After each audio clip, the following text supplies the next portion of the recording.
Welcome back to ASEAN Week 2020, Awakening and Connecting Our Global and Local Identities.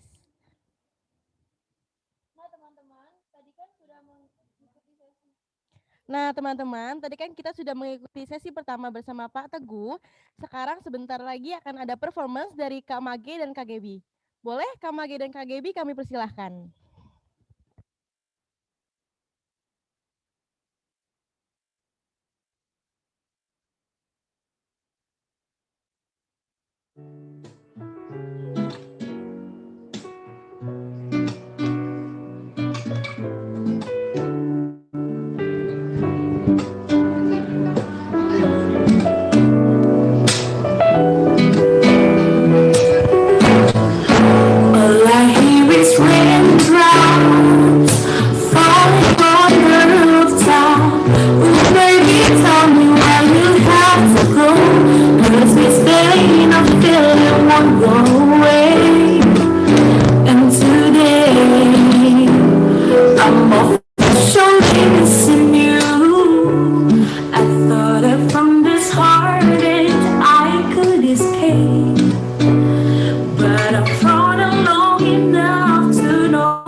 Terima kasih kepada Kak Mage dan Kak Gebi. Boleh dong kita kasih tepuk tangan yang meriah?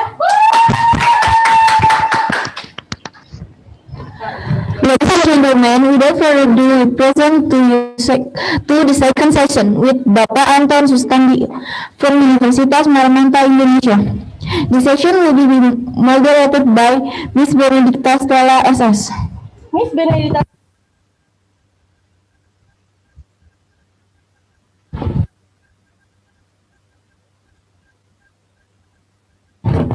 Miss Benedicta Stella is head of International Mobility and Hospitality Department in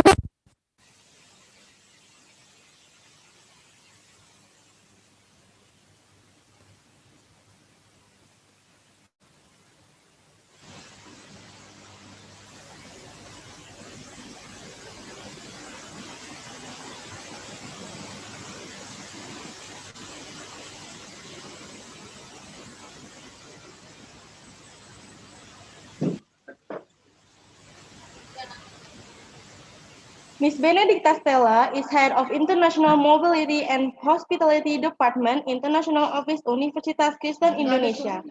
In 2018, she was elected as a representative of Indonesian youth activists Philippines in 2018 and Chiang Mai, Thailand 2019 to represent Indonesia in the ASEAN Youth Academy or ASEAN Theology Forum. Ms. Bene, the floor is yours.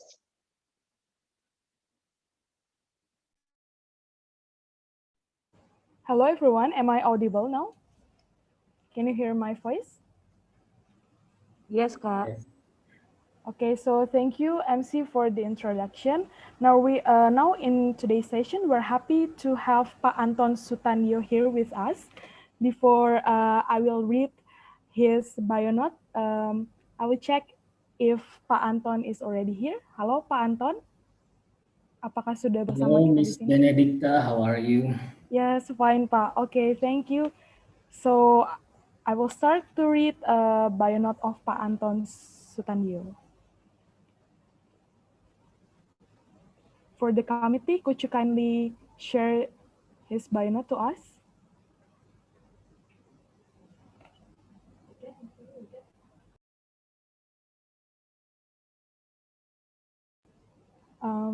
Okay.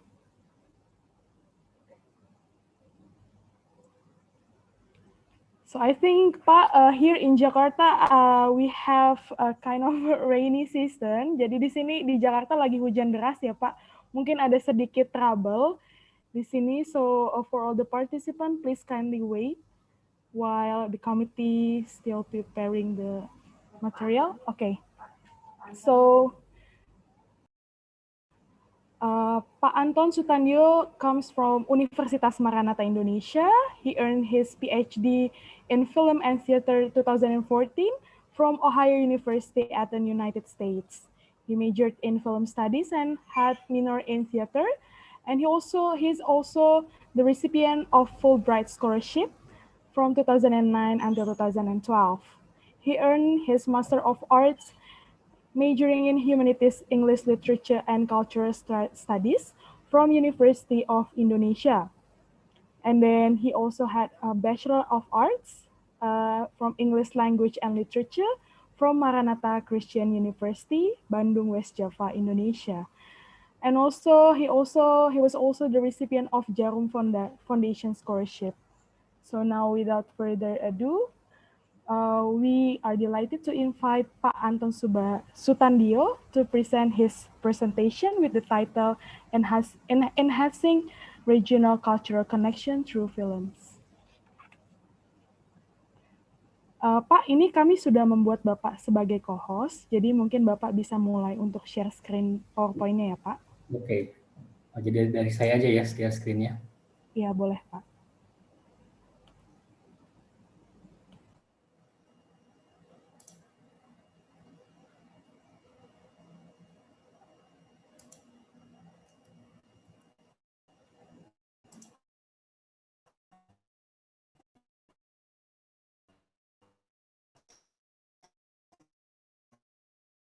Oke.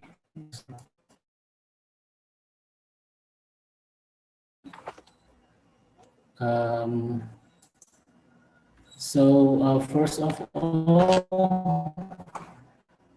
thank you for having me here for the 2020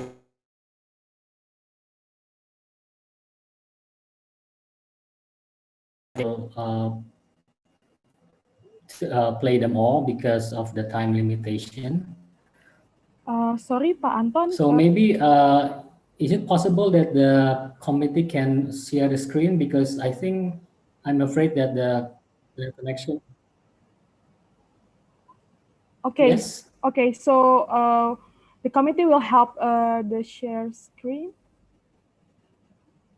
Is it? Yeah. Do you can? Maaf Pak Anton, we cannot hear your voice clearly. Dia yang jelek kan.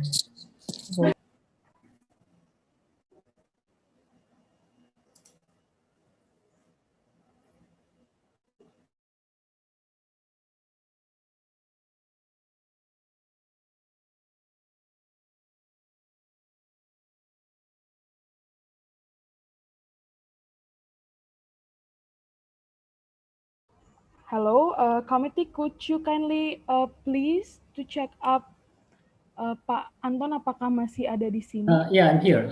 It's just there's some connection. Yeah, some bad connection.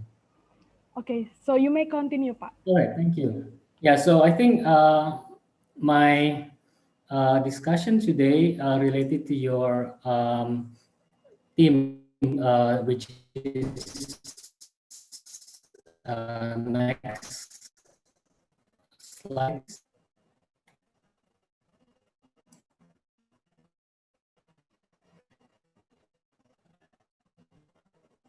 Okay, you can move to the next slide.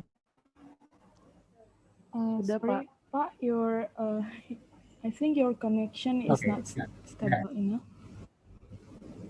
yeah. Now, okay, now it's Okay. so I Yeah. think been bombarded by the term global identity, local, and so on. So I think I'm not going to discuss this again. I just want to show the small thing about global and local. So next slide, please.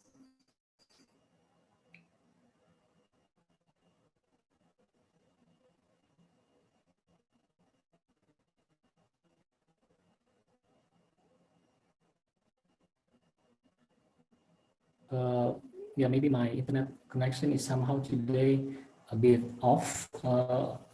So I haven't seen the next screen. All right, there you are.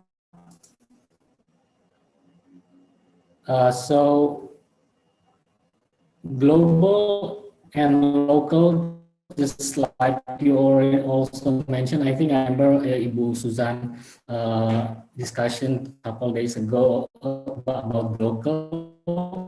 So I just want to refresh your memory about this by both local and global consideration. So I think the easiest way to understand this is that something global is something that you can find anywhere, and many people are familiar with.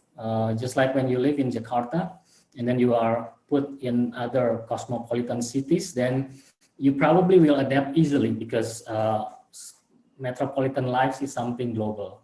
And local is definitely the other way around. It's specifically containing some local or areal or regional characteristics, like maybe can be province, a city, or a country. All right, next.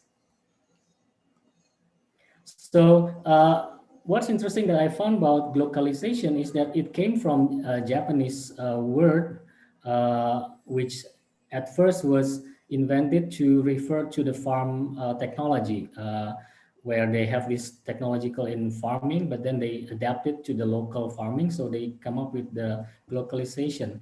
And it is a term used by sociologists to describe conditions. Wait a minute, I cannot read that.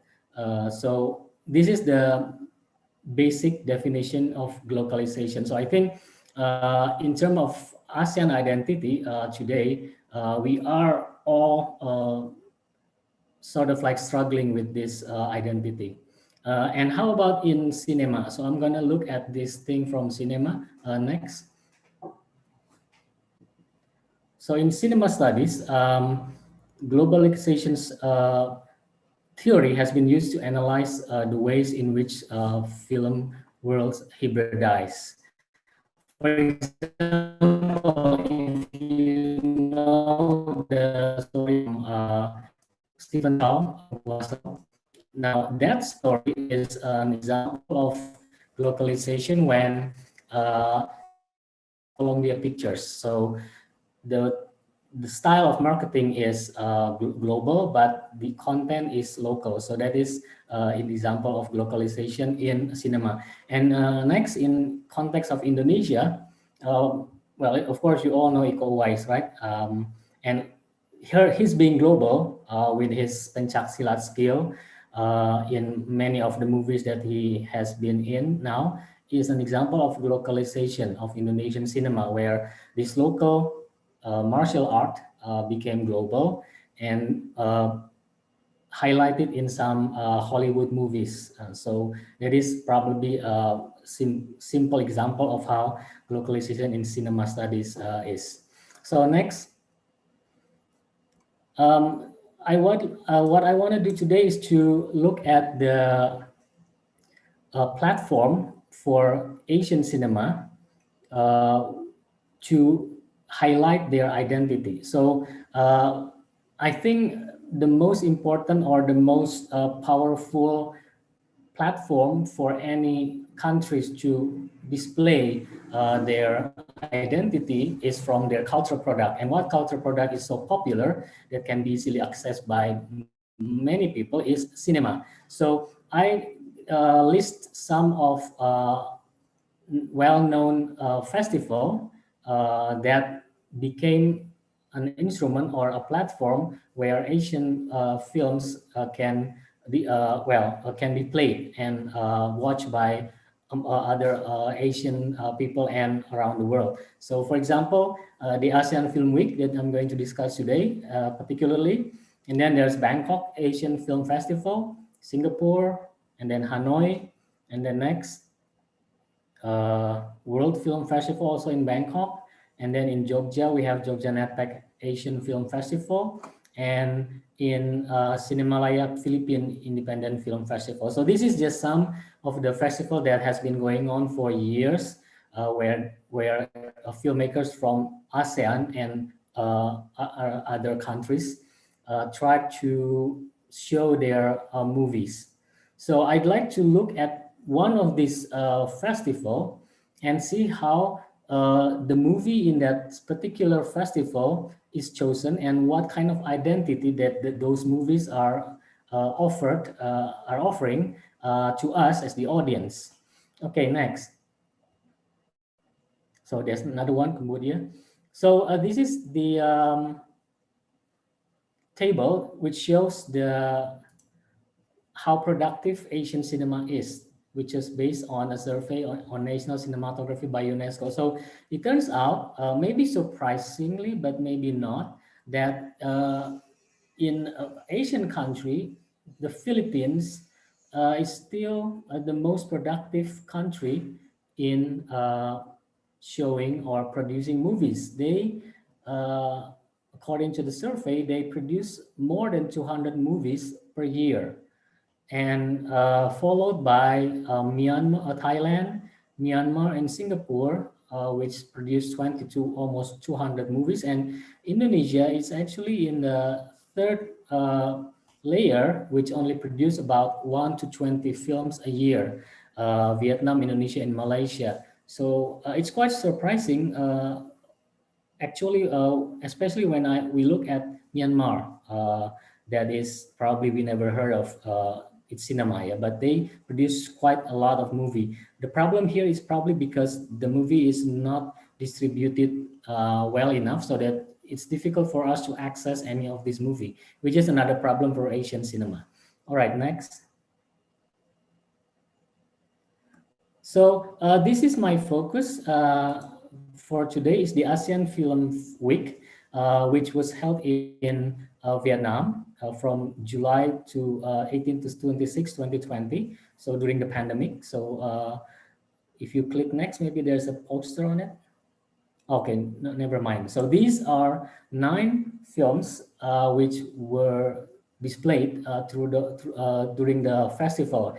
Only Myanmar did not submit their movies in this festival. We don't know why, but this ASEAN week, which was held in Vietnam, is I think one of the most important platform where Asian filmmakers can compete in between quote, yeah, because they are not being judged, but they just displayed as a movie festival. And there are 9 movies. I have all the clips, but maybe we are not going to show all of them because of the time limitation. So let's start with the first one from Brunei Darussalam. Next. All right. So Brunei Darussalam decided to submit horror movies called Ranggau, which is directed by Rosli Metali in 2019. If you click one more, maybe there's another. Okay, there's supposed to be a clip, or not clip, but the poster. But anyway, this is the summary of the movie. So it's a very classic supernatural movies, which tells us about Rangau. Rangau is sort of like the supernatural being which can be summoned by a practitioner through black magic to serve his own selfish bidding by sacrificing his own family and murdering enemies using the creature. So maybe in Indonesia we have the parallel like nyegik mungkin ya, someone who worship evil entity, and then in exchange he got some wealth and fame, for example. And the movie is set in two different periods, starting off with the present day, where the audience is introduced to a family of five who are terrorized by a supernatural force. I've seen the clip because it's quite difficult to find the real movies. So cinematographically, it's not as appetizing, yeah, as interesting as other movies, but I think it's a good uh, effort by the Brunei Darussalam, who has no strong cinema, national cinema. Next.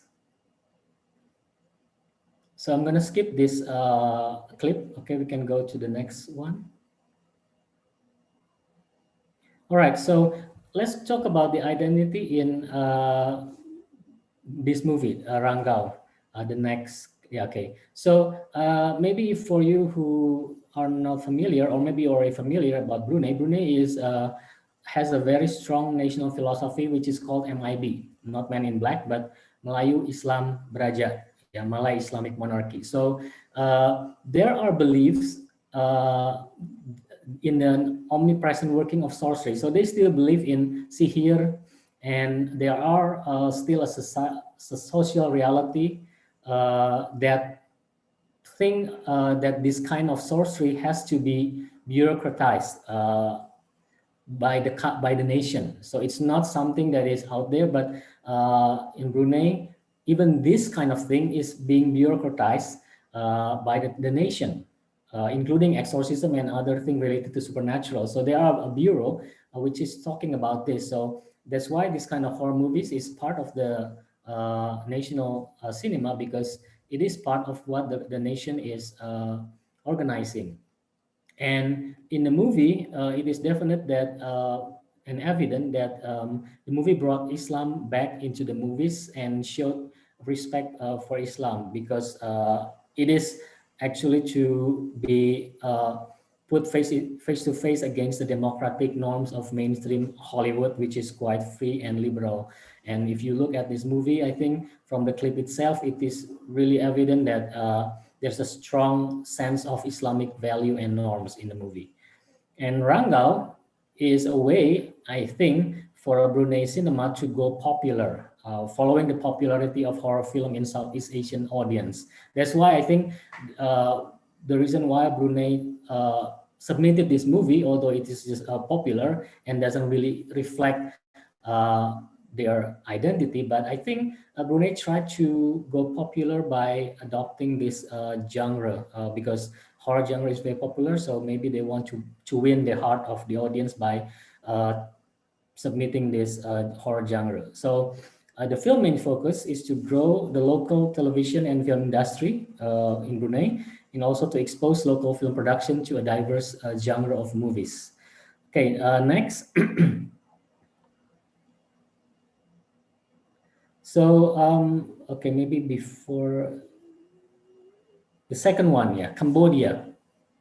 Cambodia decided to submit this movie called Young Love. I think from the title itself, we can all agree or easily guess that this is about teenage love movie, which is indeed, yes, it is a teenage love movie. And the genre is romance comedy, and it is directed by a very young female director. If you can look at the face, so she's still young. In Cambodia, I think in a way they also has no strong cinema, national cinema compared to Thailand, Philippines, or Indonesia, but they cinematographically and from the way they make the movie, I think they are quite good. So I think after we finish this discussion, maybe we'll just look at the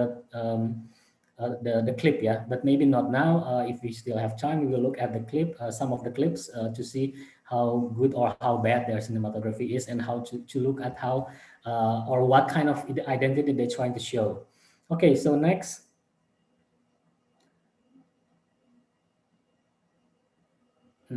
slide.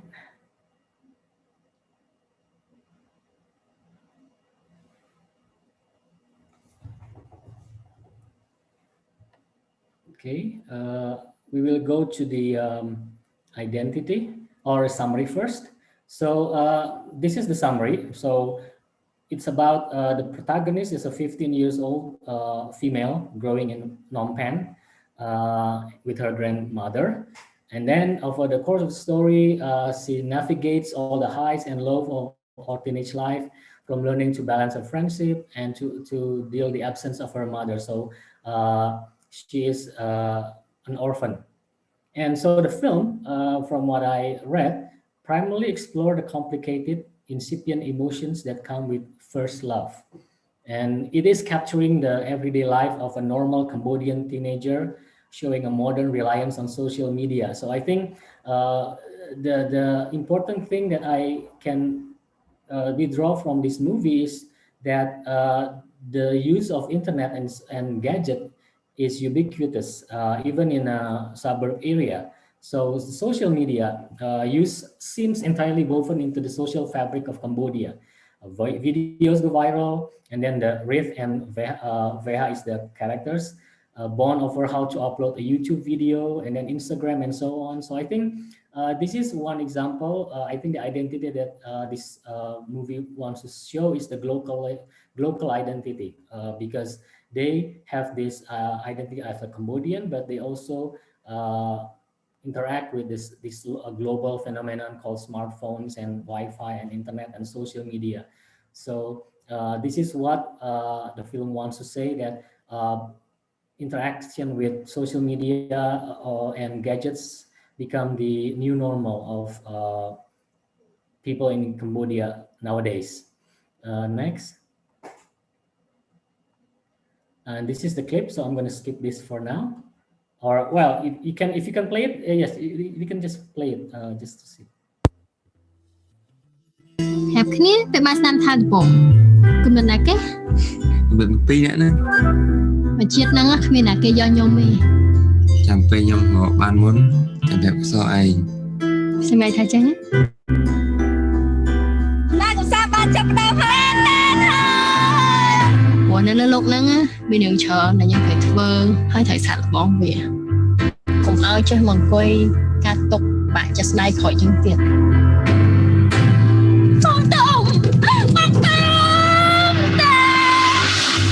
្នែកបន្តរឿងទុំទាវមានពិតមែនអីពួកគាត់នឹងស្រឡាញ់ញីស្លាប់ព្រោះទៀតអត់ណោះបើលើពួកគាត់អត់បានគ្នាផងបើកញ្ញាតាមគណិតវិទ្យាទៅវាចាញ់ញ៉ាំជ័យរួមទៅស្នេហាគឺមហន្តរាយ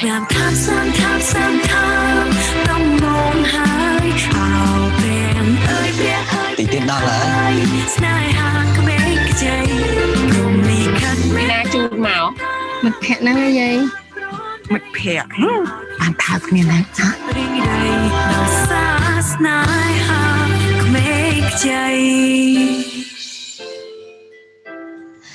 មានន័យចង់ប្រាប់ខ្ញុំតោបើសិនខ្ញុំធ្វើឲ្យប៉ះពាល់អារម្មណ៍កេសរតែខ្ញុំមកចង់ឲ្យកេសរធ្វើខ្លួនឆ្ងាយពីខ្ញុំអញ្ចឹងឯងឈប់លេងហេតុអីធ្វើអញ្ចឹងដាក់ខ្ញុំមកនៅជាមួយមនុស្សកុហកដូចយើងទៀតទេកុំឲ្យឯការរត់ការមកខ្ញុំមកបើសិនមានពេលចង់ស្ដាប់ពីហានលេងភ្លេងម្ដងទៀត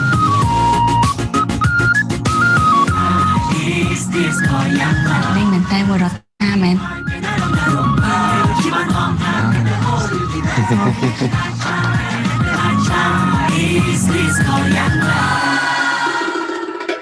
Kiss baby ថាបងទៀតបានទេ Kiss my lady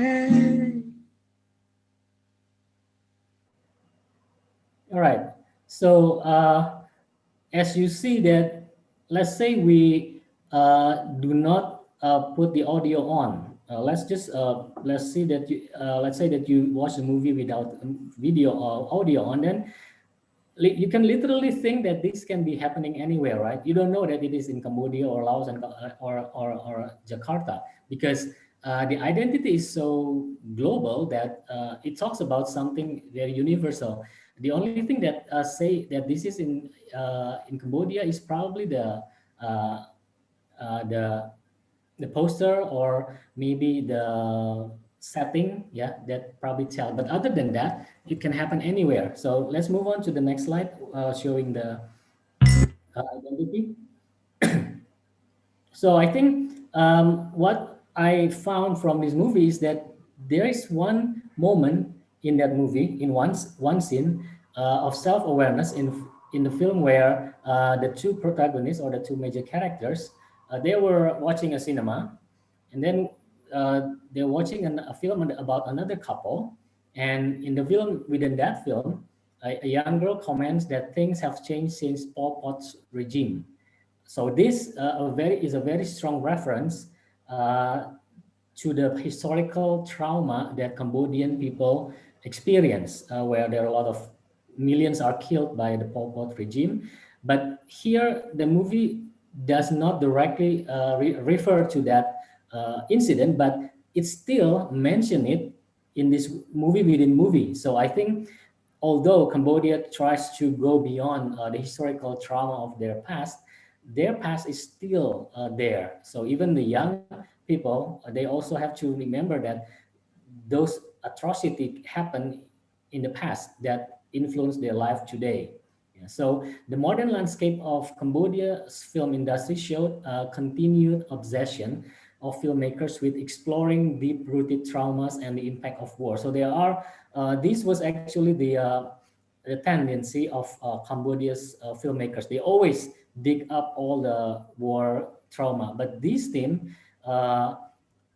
This movie especially is not like that. So this movie is kind of like shifting toward a different kind of theme, and forgetting, or at least not focusing on that historical trauma theme.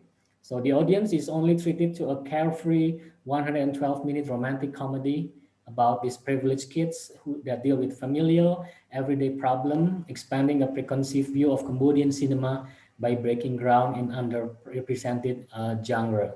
So of course, this film also talk about this digital global, just like Pamaneke mentioned in his presentation, that there's a digital global culture through the rise of social media in throughout Asian countries, not only Cambodian. All right, so that's the films, and let's move on to the next country, Indonesia.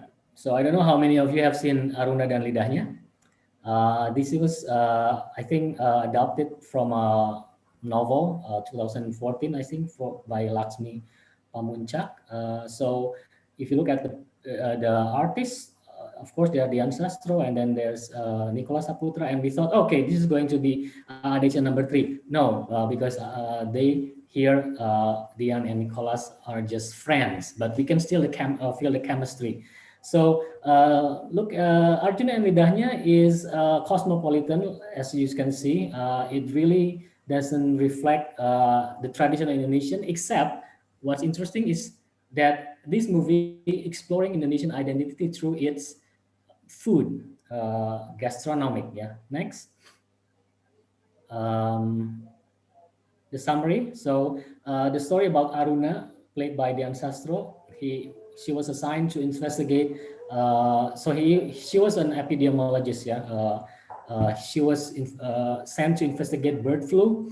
But then while she's going, her friends Chef Bono, played by Nicola Saputra, and then her food writer Nat, join her on a mission on their own, culinary delights. So and then in Surabaya, they run into Faris, Aruna's former college, and Kras, and who also claimed that he was working on the bird flu cases.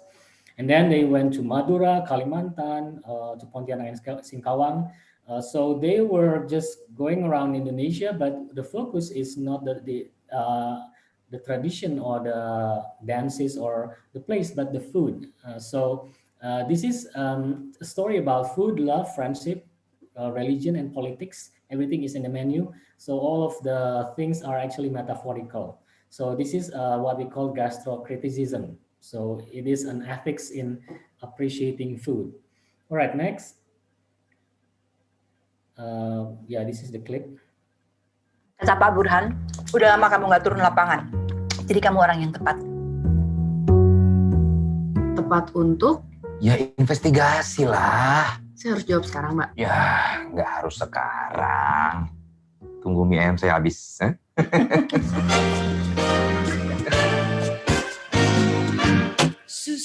Gue udah bikin listnya. Hah? List apa? List tempat di mana aja kita mesti makan. Gila banyak banget. Ini gue kerja loh, Bo. Paris yang waktu itu. Gue gak tahu ada Paris yang lain lagi sih di dunia ini. Hati-hati, jangan terlalu antipati, tersimpati, terus empati, terus jatuh hati. Ya Tuhan, beneran deh. Saya cuma mau makan. Run, si Faris deket lo nggak? Gak jauh sih, Pak. Itu doang tujuan gue kesini, bukan buat lo, bukan buat Paris. Egois lo. Run.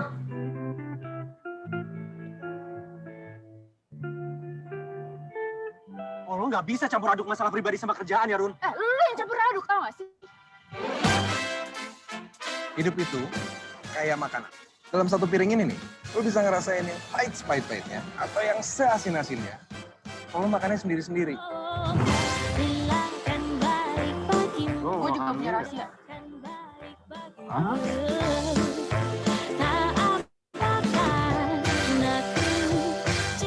Bukannya saya ya yang harusnya nanya. Ada apa ya sebenarnya? Yeah, okay, so you can tell that this is a comedy romance, but not young, but young adult. And next, so if you look at the, if you look at the identity, so I think Indonesia decided to submit this movie as the expression of identity of a young urbanites through food, which is quite unique. So of course, Indonesia also tries through this movie to tell the audience that there are growing popularity of culinary travelers, bloggers on food, just like represented by Nad. And then there's also an exploration of Indonesian multiculturalism through food in different islands. And so I think all in all, this movie tried to look at food as the metaphor to a more complex identity, just like one of the characters said that you can taste different kind of taste if you eat it separately. So I think that also talks about identity, but metaphorically. So that is from Indonesia, Aruna and Lidahnya. And then we move on to the next country, which is Laos. Yeah. So maybe just a prelude. Laos is not known for its national cinema. Laos is a communist, socialist country. So most of the movies produced in Laos are propagandistic. It is used to as a propaganda tools for the government. And so that's why when I watch this movie, this is a movie produced by let's call the new wave of Cambodian cinema. New wave of Cambodian cinema are pioneered by filmmakers, young, educated, abroad filmmakers who tried to get out of that propaganda style and trying to find their own voice in voicing Laos people. So the title is Exploration Date. Again, this is a romance comedy. And it is just came out last year. So let's move on to the clip. The next slide. Okay, the summary first. So it talks about a road trip focusing on this woman, Kaun, seeking revenge for her best friend, and then Kai, a man with the ability to foresee the end of relationship. Count is said to have a brain tumor and only has little time to live, so she wants to live up her life to the fullest by going together with Kai, her old friend. And Kai's ability here happens or occurred only when someone pick up his nose hair. So this is what where the comedy comes. So let's look at the clip.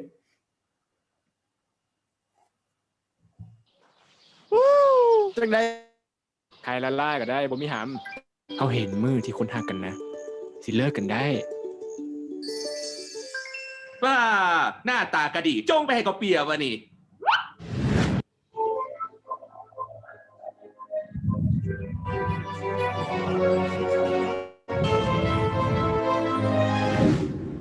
เป็นนี่ยังจักอยู่ซื่อๆก็เห็นตัวเลขเราสามารถเบิ่งเห็นมือคนที่หักกันเลิกกันได้แต่ว่าต้องได้ดึงคนดังเราก่อนที่หักดึงคนดังให้เขาได้บ่ใครเป็นบอมุจื้อเขาหวาเคยเห็นน้ำกันตอนประถมตอนยังน้อยเขายังแลนเล่นน้ำกันอยู่เขาจะคือผู้ชายจะคือทอมแน่หันนาที่จริงเขาเป็นพยาธิสิ้นโปงในสมองหมอบอกว่าเขาจะมีเวลาอยู่ได้อีกบ่ดนแต่จังไหนเขากับพ่อหมู่เก่าละเขาขอไปน้ำเพลินเลยได้บอกไปใต้ตัวเราเด้เนาะไปแสบไปสาวอยู่กันย้อนสั่นแหละจึงยอมเอามานำนะจังไหนเขาก็ต้องตายล่ะส่วนเงินมาซื้อประสบการณ์ดีๆน้ำกันดีกว่าเนาะเขาเหมารถเจ้าพาเที่ยวไปอยากพาสุดโตไปอยู่ได้ต้องไปหาลูกค้าประจำอยู่ตลาดมื้อละล้านห้าแม่มันวันนี้ไม่เมาเด้อ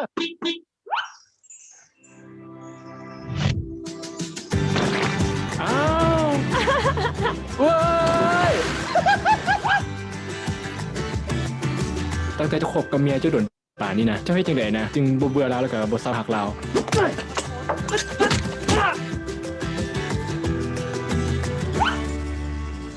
ขอโทษเขาไม่ตั้งใจอีหลีไอ้หมอนไม่ยังนี่ผู้ชายนี่โคตรเห็นแก่โตเลยเนาะถ้ามันเบ้าแบบนี้นะแสดงว่าผู้หญิงเห็นได้คือกันเป็นบอแต่เสียไปเพื่ออย่างหลานถ้าตั้งใจให้ถ้าอีกฝ่ายเจ็บนะไอ้หมอนคันหัวต้องเลิกกันมือนั่นเปลี่ยนคือบ่ร้องนักลีกเบิร์สารต่างคนต่างอยู่กับได้ตัว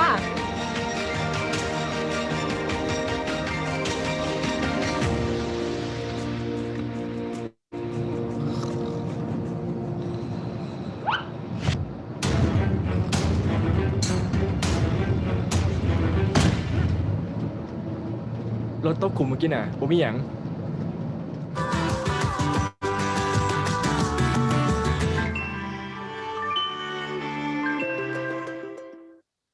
Okay, yeah, so it's quite funny, yeah. I think if you can access it, it will be fun, I think, to move to watch the movie. So next, let's look at the identity that this movie tried to show. So as I said earlier, that Laos has no film culture, thus practically has no stable so-called national cinema yet, as most of the films in the last decades were propaganda of the Communist Party of Laos. And there's only one party anyway, not to mention also the strict censorship, of course. So now this new Lao New Wave cinema is pioneered by young, abroad educated filmmakers who wanted to establish Laos national cinema that does not only talk about propaganda, but about Laos people and about Laos itself. And if you look at the clip, there's a lot of landscape, right? There's a lot of beautiful landscape and interesting places, of course, because this movie is funded partly by the Ministry of Tourism. So this movie is also, in a term, a propaganda from Ministry of Tourism to boost their tourist incoming. Yeah, so we can see through this movie Laos identity from its beauty, landscape, and also culture. And the film itself, the plot is followed a popular plot template that revolves around love, friendship, with a bit sprinkle of magic, which is quite comical because you have to pull your his hair nose to know the date when you will be break up from your girlfriend or boyfriend. Yeah, so that's probably the new thing, the twist that this film tried to show. But the narrative itself, I think, is quite standard. So it's selling Laos and its beautiful landscape. All right, so that is from Laos. And we move on now to the next country, Malaysia. Now, Malaysia is the only the only country, sorry, that surprisingly sending cartoon or animation movie, which is titled Asian,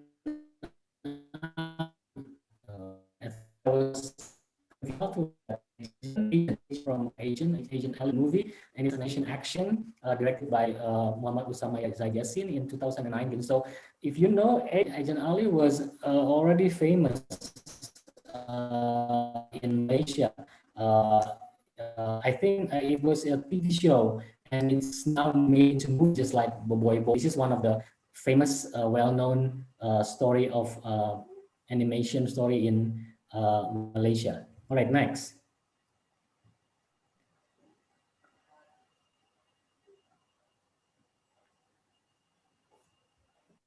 Okay, next.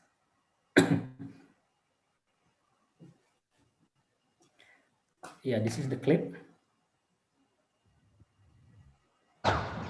Ini kali pertama ada percubaan serangan ke atas Datuk Bandar kita, Datuk Osman.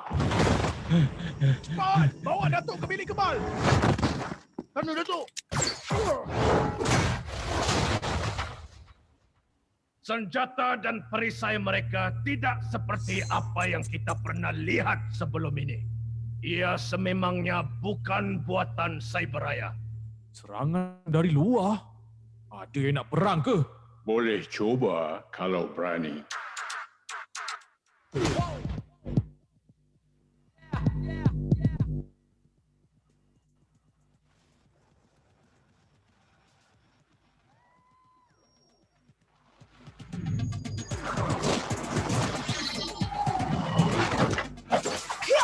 Jangan risau, Datuk.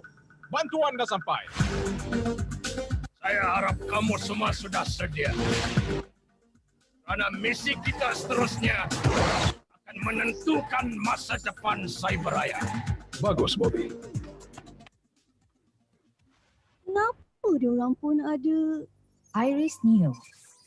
Iris baru yang telah di-upgrade. apa? Sejak bila? Kamu tak tahu ke? Kau buka matamu. Masa kebelalu. Saya yang tubuhkan mata ni semasa saya mula bangunkan Cyberaya dulu.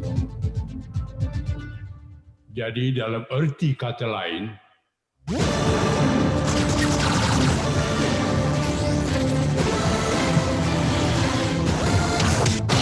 kamu semua kerja untuk saya.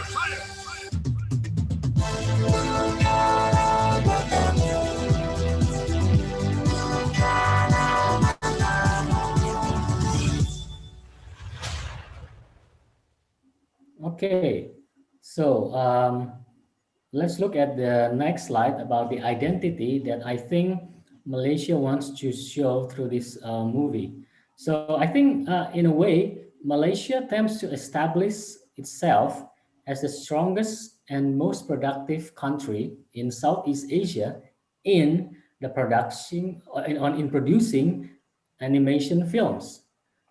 We can look at the example Boy Boy, Ribbit, Upin Ipin, Budak Lapok, Bola Kampung, Silat Legenda. So I think among all Asian countries, Malaysia is the only country that producing lots of animation story, even more than Indonesia. I mean, how many animation movies from Indonesia that you remember? Maybe not too many, but in Malaysia, I think that's why Malaysia sent this movie to the festival, seems to kind of establishing that we are the number one, or the one in the ahead in this producing animation. So by combining local content and global style of narrative and advanced technology seen in the film, Malaysia aims to capitalize the film as one of the best animation film in Southeast Asia.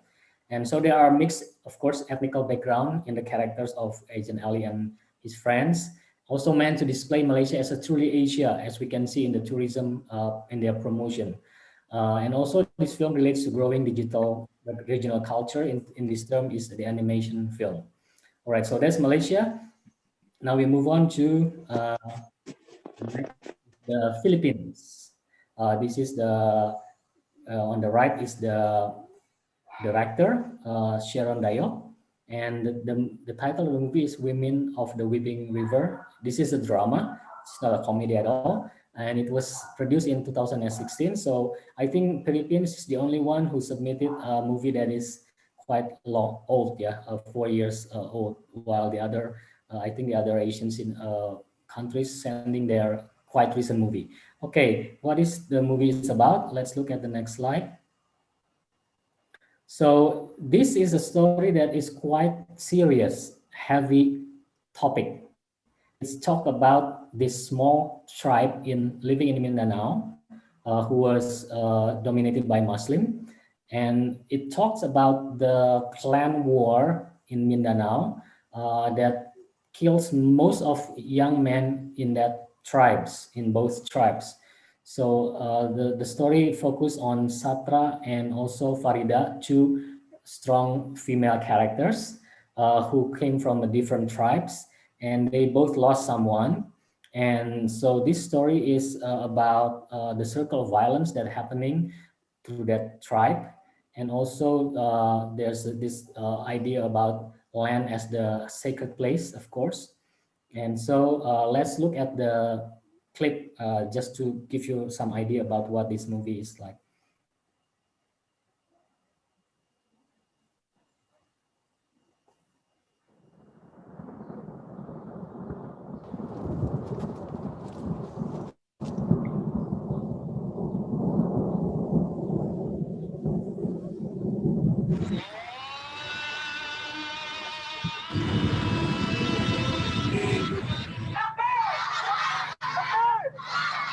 Mga katay manguran ko, awat do ini, bayo na boto, na barinta, imbang sa mga basic law, sungay na iroon katutan niyo, sa badinira indan, ang pagpapanawan sara, singkitan niyo mga bangsa.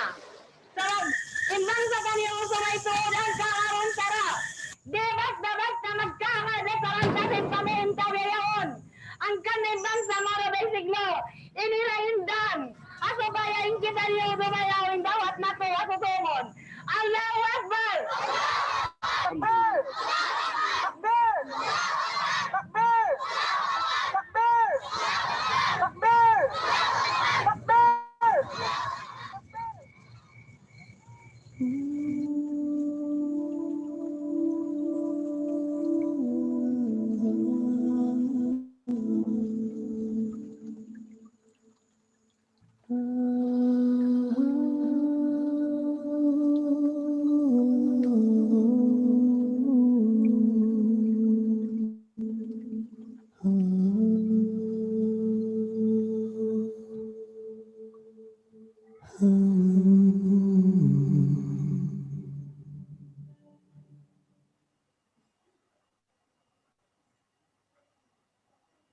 Okay, so I find this choice of movie is very interesting. As we know, Philippines is a Catholic dominant, right?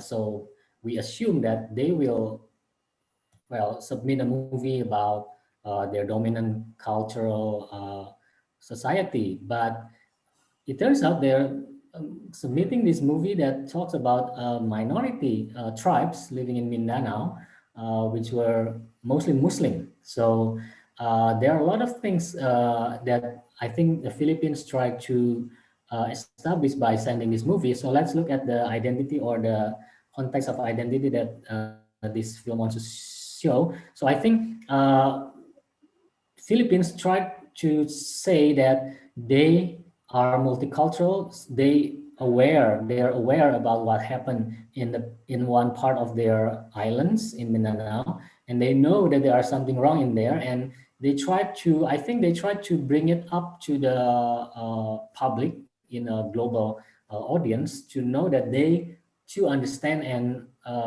they want to do something about that clan war in that Mindanao. So there's a specific localized identity which is called Taozu people and their culture in Mindanao. So there's a long-lasting feud between two clans with bloody and violent history. So I think, just like I said, the film attempts to give voice and also to bring this conflict to the world about these minority clans. And especially another layer of the movie is how the marginalized women there really do not have power. And that's why the focus of these movies are two female protagonists, which can look at things from a different point of view because they're women, because they're mother. And that gives this movie the power, double power, to lift up the voice of the minority and also to voice the women, marginalized women over there.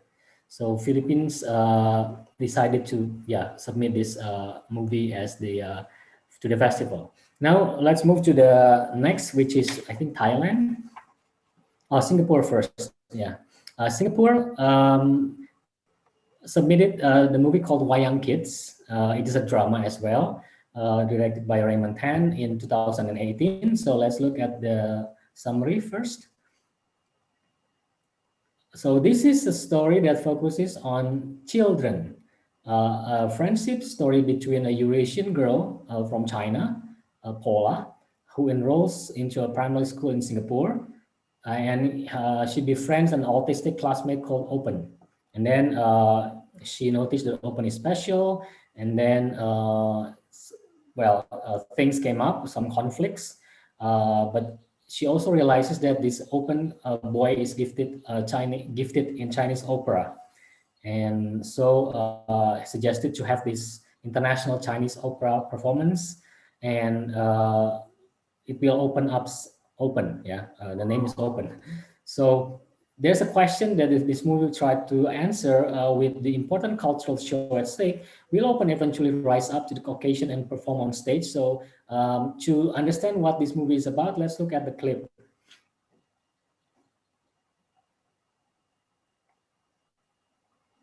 The next slide.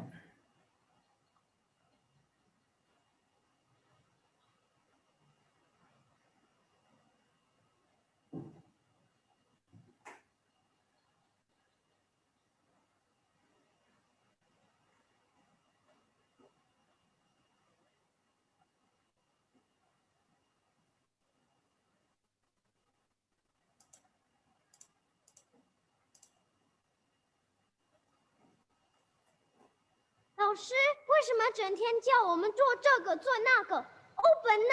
他只是坐在那里，都不做什么事，不公平。Run away! Run away! I think you should send him to a special school, okay? They'll take good care of him there. No, don't let Open go to a special school. Power. Yes, we know. We are trying our best. 老师，什么是自闭儿童？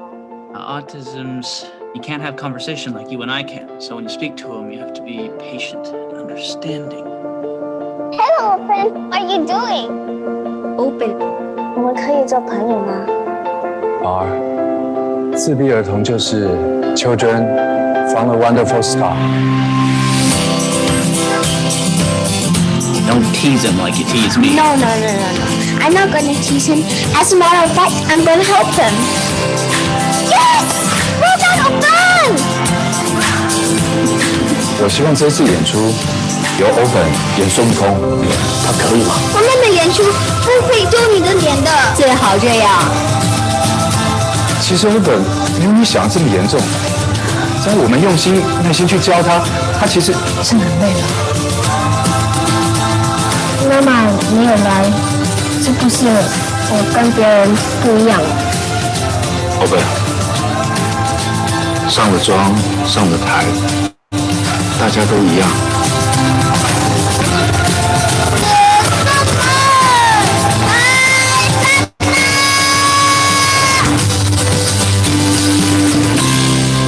4块。诶，4块？对呀，4块吗？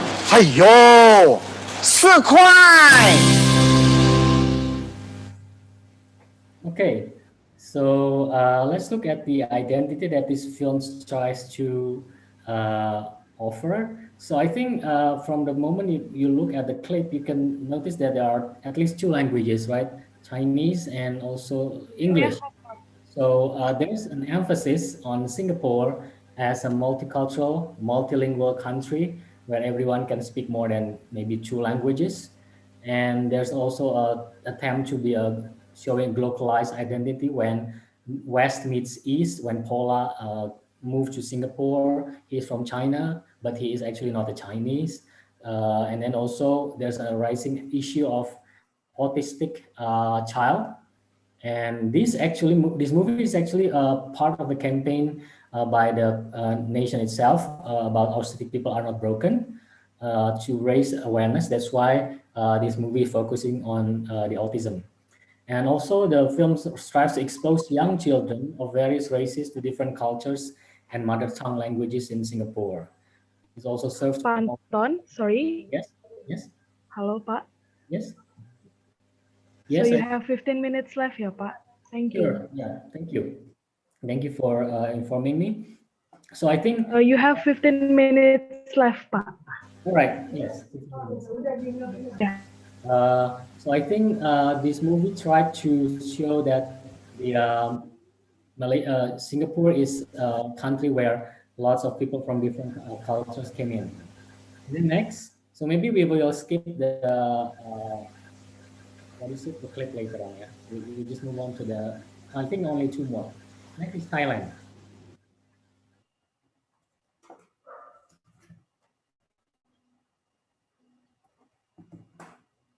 All right, maybe we will. Okay. All right, so Thailand is submitting the movie about romance comedy at War 2018. Let's look at the summary. So it's a comedy about this young people tries to be setting up this new apps application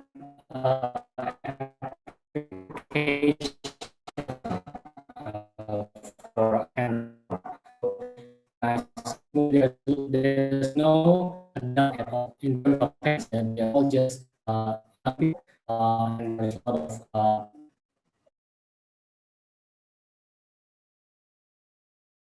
and then office, but never in their home. So this is basically a life of young people in Thailand. So very global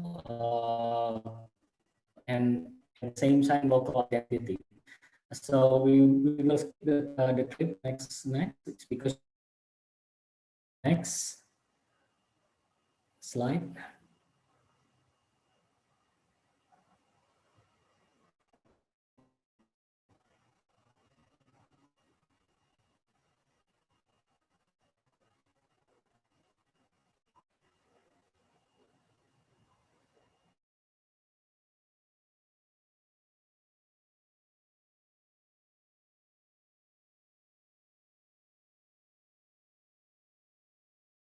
Next slide, we are going to skip this clip just to save some time.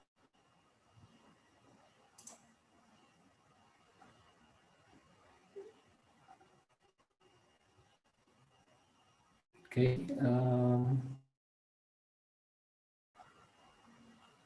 Yeah, my internet connection is unstable.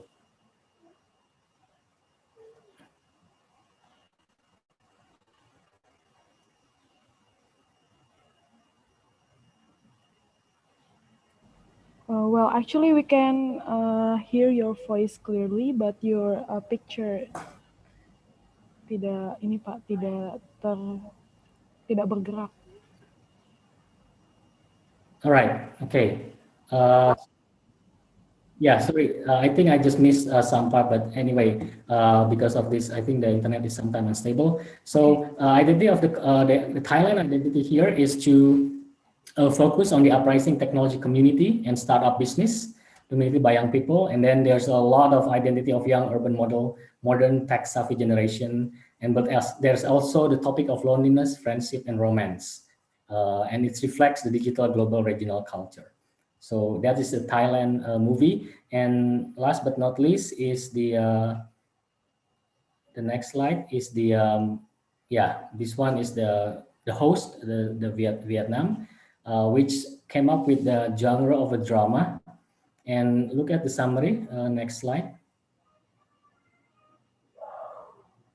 So this is a story about a widow too with an autistic son, Tim. So there are two films talking about autistic, and two is suffering from this illness that it's terminal illness. So this is a very touching, dramatic story, dramatic film about how a mother tries to be happy for her son, who knows that she's going to die soon. And then we move on to the identity. We will skip this movie. Next. Yeah. So I think Vietnam focused more on a universal identity and theme of a mother's love, rising the issue of autism, terminal illness, and the extent of the so-called reality show, which also at the same time depict Vietnam beautiful suburb and landscape. All right, now after we look at all the 9 movies, let's look at the conclusion as the next slide. Okay, I'm gonna go. Okay, so this is the conclusion. Romantic comedy is dominating the Asian Film Week in 2020. Perhaps, I don't know if it is true, but perhaps because the effect of pandemic where people need some entertainment rather than something serious. So most of them are sending film romantic comedy. Only the Philippines being political issue. And then Malaysia establishing itself as the leader in animation movies. And Brunei also attempts to become to show themselves as one of the strong, powerful contender in genre, in the horror genre. Next. And then Singapore, Vietnam both raise a more universal issue on autism children. Next slide. And then Indonesia, Thailand, pretty much the same, showing urbanites, young urbanites in 2 different contexts, culinary science versus tech-savvy business. And then, interestingly, the urban versus suburban settings are quite balanced. It's showing that the nation identity cannot solely defined by urban lives or setting. And then each film, except for Brunei, carries localized content in various forms, which underline the similarities of Asian countries, most of which share similar historical trauma related to colonization, authoritative regime, in addition to being multicultural and multi-ethnic. And then, next.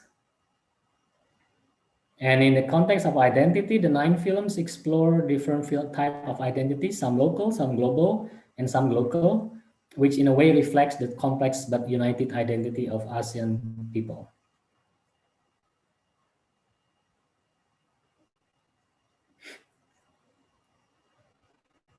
So through the films, the audience is exposed by the similarities and differences that in one hand can enhance regional cultural connection between countries, but on the other hand, the film also becomes home for nations to show their uniqueness, thus establishing their difference from other nations. So the questions whether such film festival can awaken and connect globally and locally within people of Asia is a yes. Because watching this films, we all can come across familiar and also unfamiliar. Halo Pak Anton. Difficult for us to watch Asian film. Next. I think this is yes. Oke, continue Pak.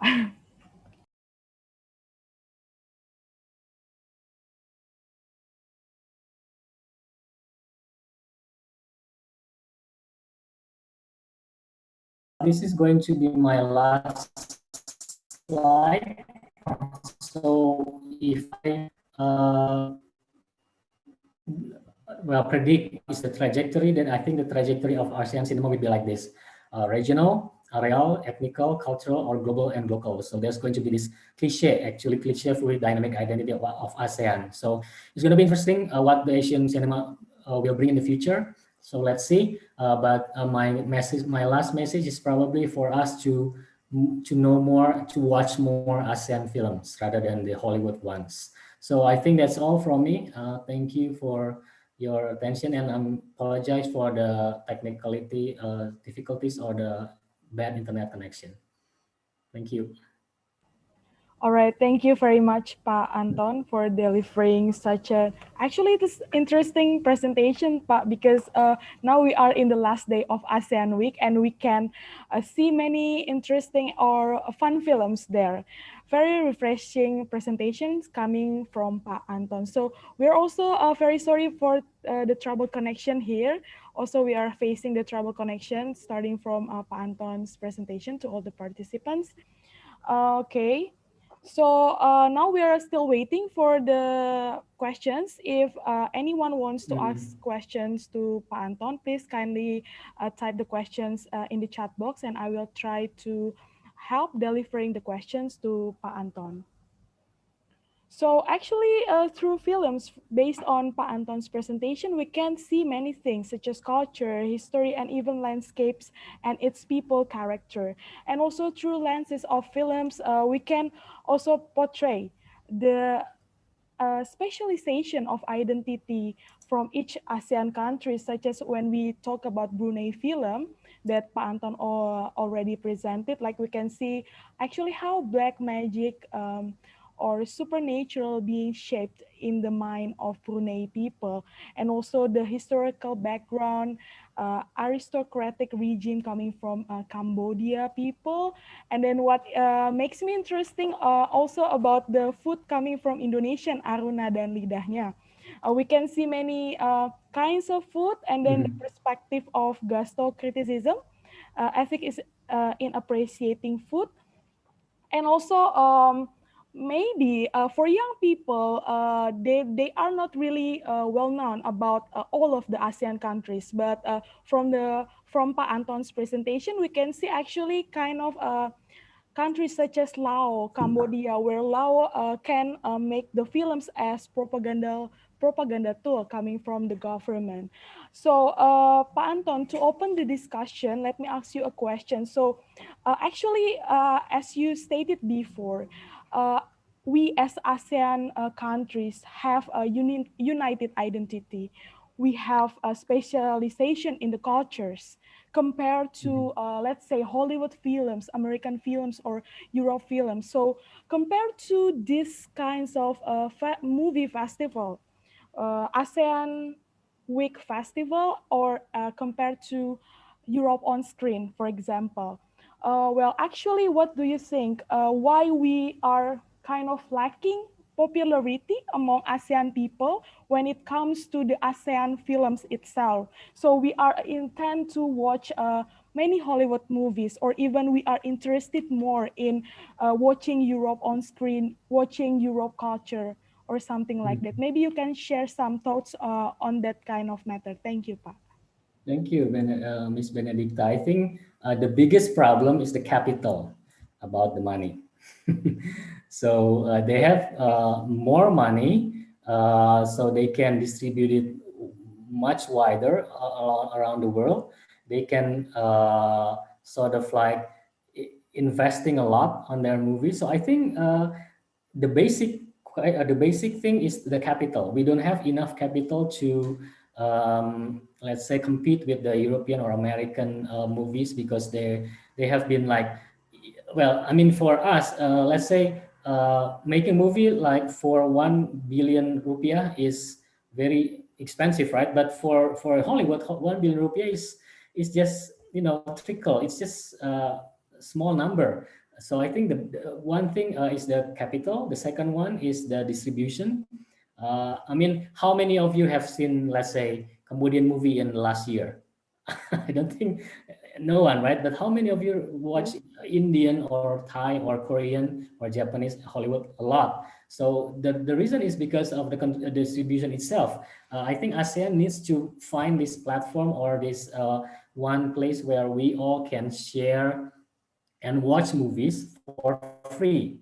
But the thing again, if it is made free, how can the filmmakers get money? So it's going back to the capital. So again, I think it has to be returning to the country itself, the government, whether they want to support the national cinema or not. If they want, they have to give more money to the filmmakers so that they can compete in much wider audience and not only in just festivals, but in a bigger platform. And that's why also we have lots of Indonesian movies or Asian movies collaborating with Hollywood production like Fox or Warner Bros. Because that's one way to be heard by people from other countries. Yeah, that's my answer, I guess, to your questions. Thank you. Okay, so basically it's all about the capital and access ya Pak ya? Yes, access and capital. I think are two things. Okay, so here in the chat box, Pak, we have some questions.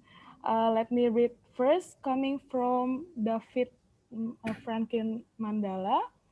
I would like to ask, what is the similarity characteristic of ASEAN movie and Hollywood? Indonesian movie has many films, and why Indonesian movie mostly can be categorized as ASEAN movie? So maybe you could kindly explain the similarity characteristic. Is there any similarity characteristic coming from ASEAN movie and Hollywood? Well, yeah, I think the similarities is evident. Most of ASEAN filmmakers are wanted or not influenced by Hollywood. So the similarities are literally in the template of the plot. The plot, the storyline is literally, if you want to look at any Asian movies that is popular, is following Hollywood's template. It's just the difference is just in the locality content of the movie.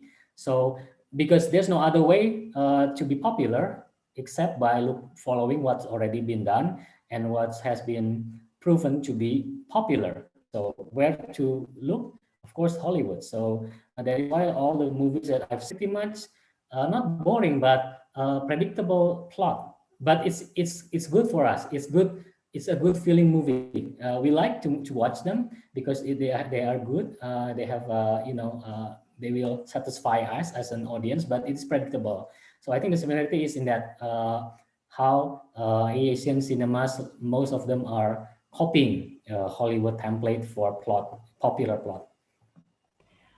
So to continue your explanation, Pak, does it mean that when we talk about the context of film, is it important to preserve some kinds of originality in order to be popular? Because actually, from my understanding, we also have some movies that are not really followed by Hollywood movies characteristic, but they can still be popular though.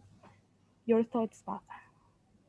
My thought is, I think in the world of cinema today, it is quite difficult to be original. It's almost impossible to be original.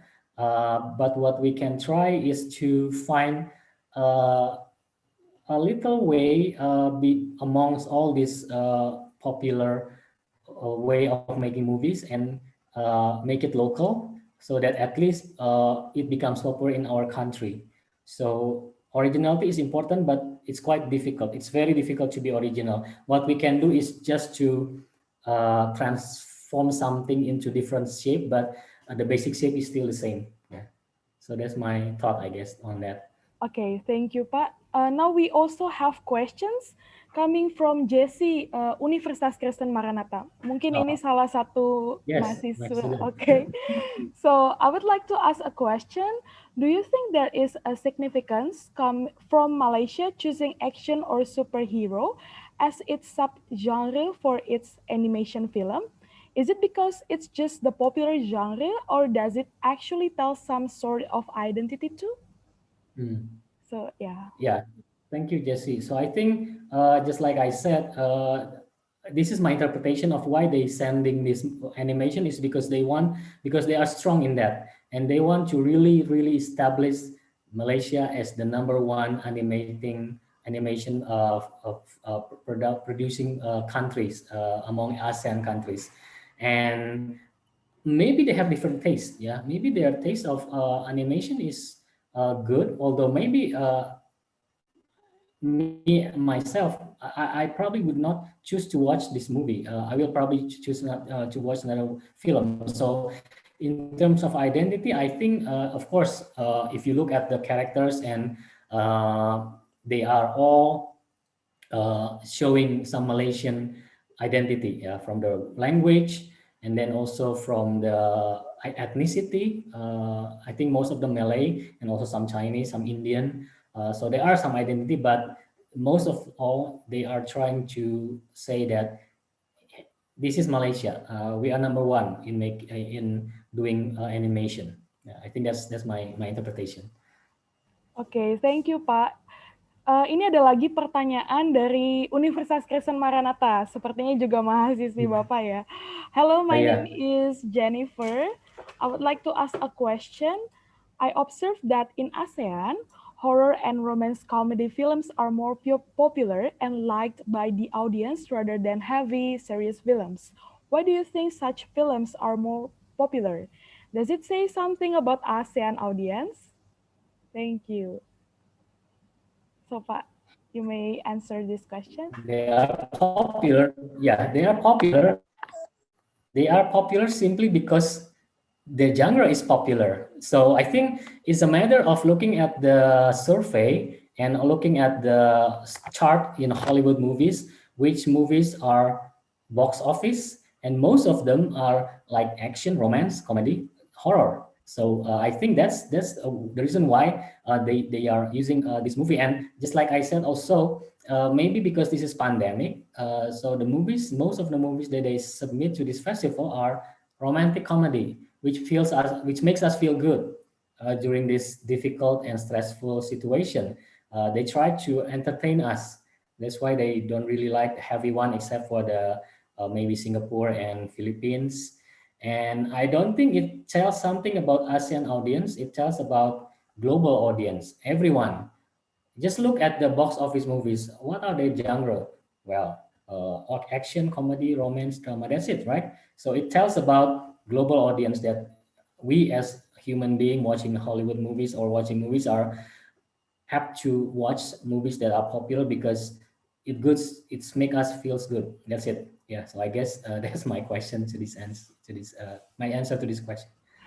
Okay, Pak. Thank you.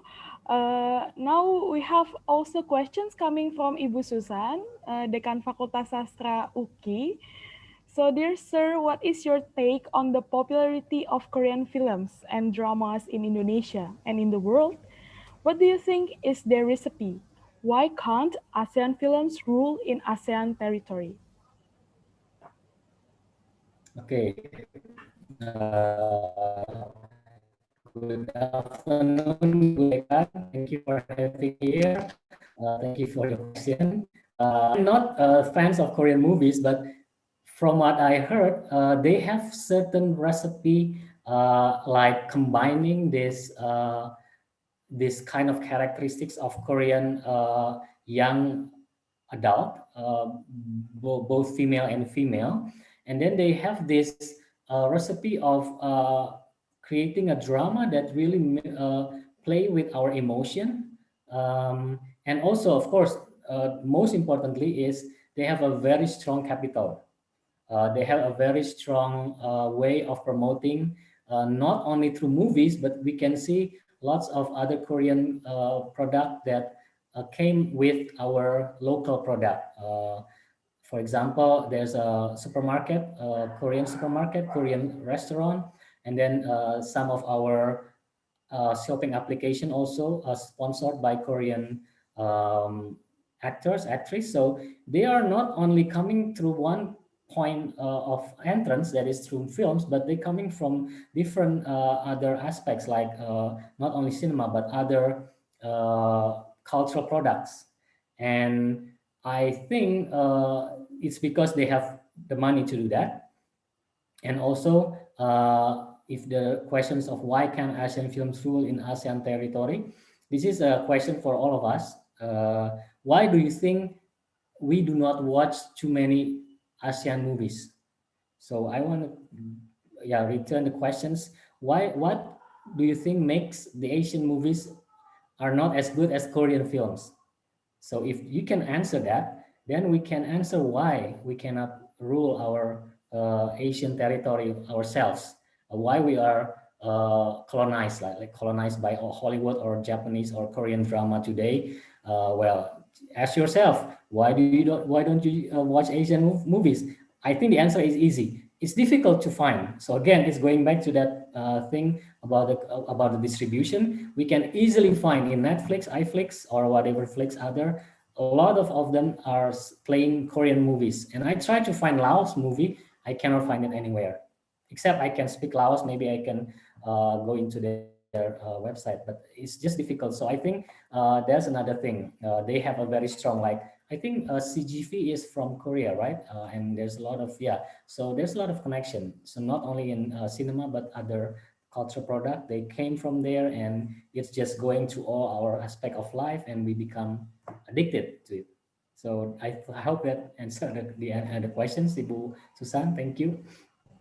Okay, Pak. So by mentioning the capital as as the as the thing that actually matters in ASEAN countries, does it mean like capital also means kalau di Korea tadi like the existence of a Korean artist and also campaigning about the Korean foods? Is it also part of the capital thing that you already mentioned?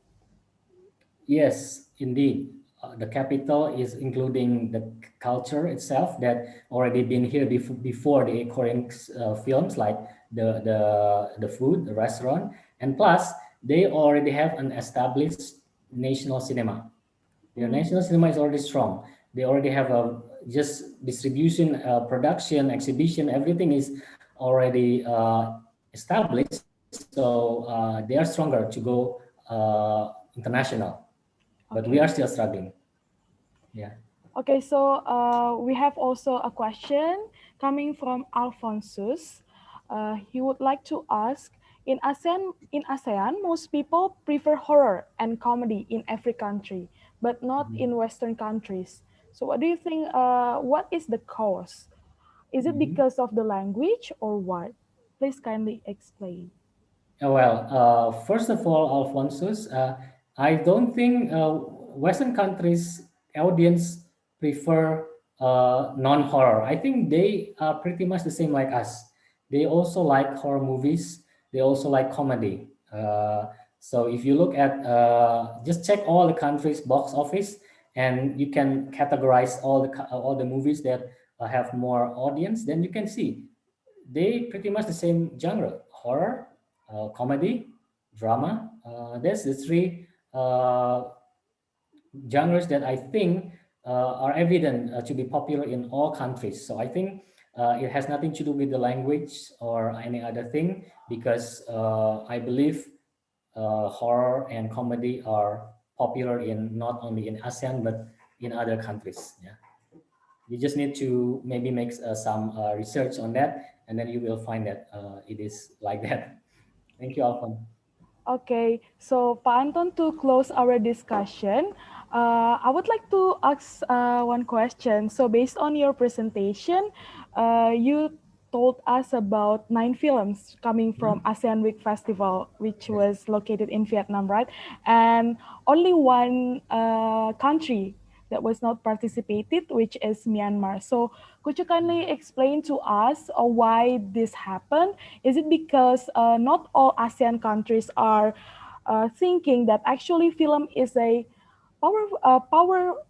very powerful tool to promote the diversity or even to promote the propaganda tools such as Lao did before? Okay, thank you. I have been searching for that as well. Why Myanmar missed this ASEAN Film Festival? well, I cannot tell you for sure why because there's no evidence, but I think there are a couple of arguments that I can come up with. The first one is that the deadline, or maybe not the deadline, but because this is not the festival that requires every country to submit a movie and it is not a competition. So probably Myanmar does not have one good movie to share, and rather than submitting films that is underrated, they prefer not to submit this year. So that's one explanation. Maybe the second one is the fact that Myanmar national cinema is not established. I don't think they have, sort of like film bank, or a place where they can take up one film and then send it to us. And although they are producing lots of movie, I think there's a lot of obstacles that they may face, like maybe the subtitling and also other post production. So I cannot answer that for sure why what the reason, because it doesn't tell, but it just they missed this one. So I think maybe next year they will come up with something. Let's see what they come up with.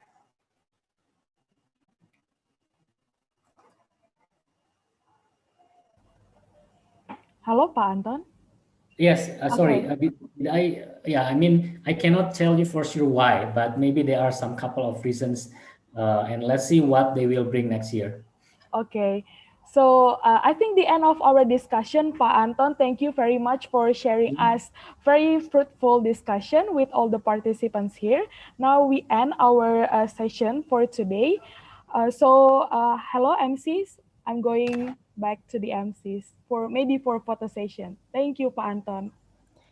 Thank you for the moderator Miss Bene and the speaker Bapak Anton.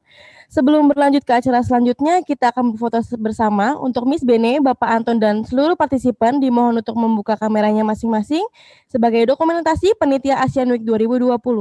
Now, let us take a picture together.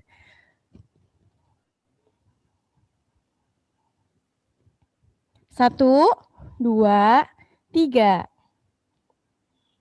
One more time. Satu, dua, tiga. Oke, thank you. Untuk Bapak Anton, boleh memilih satu pertanyaan terbaik dan memberikan pertanyaan terbaiknya kepada panitia, karena panitia telah menyediakan hadiah untuk pertanyaan terbaik. Terima kasih, Bapak. Terima kasih. Let us continue our next session. There is a presentation from Singapore group. Don't forget to pay attention because there will be quizzes at the end at every presentation where you can win all kind of prizes. Untuk grup Singapura, kami persilahkan.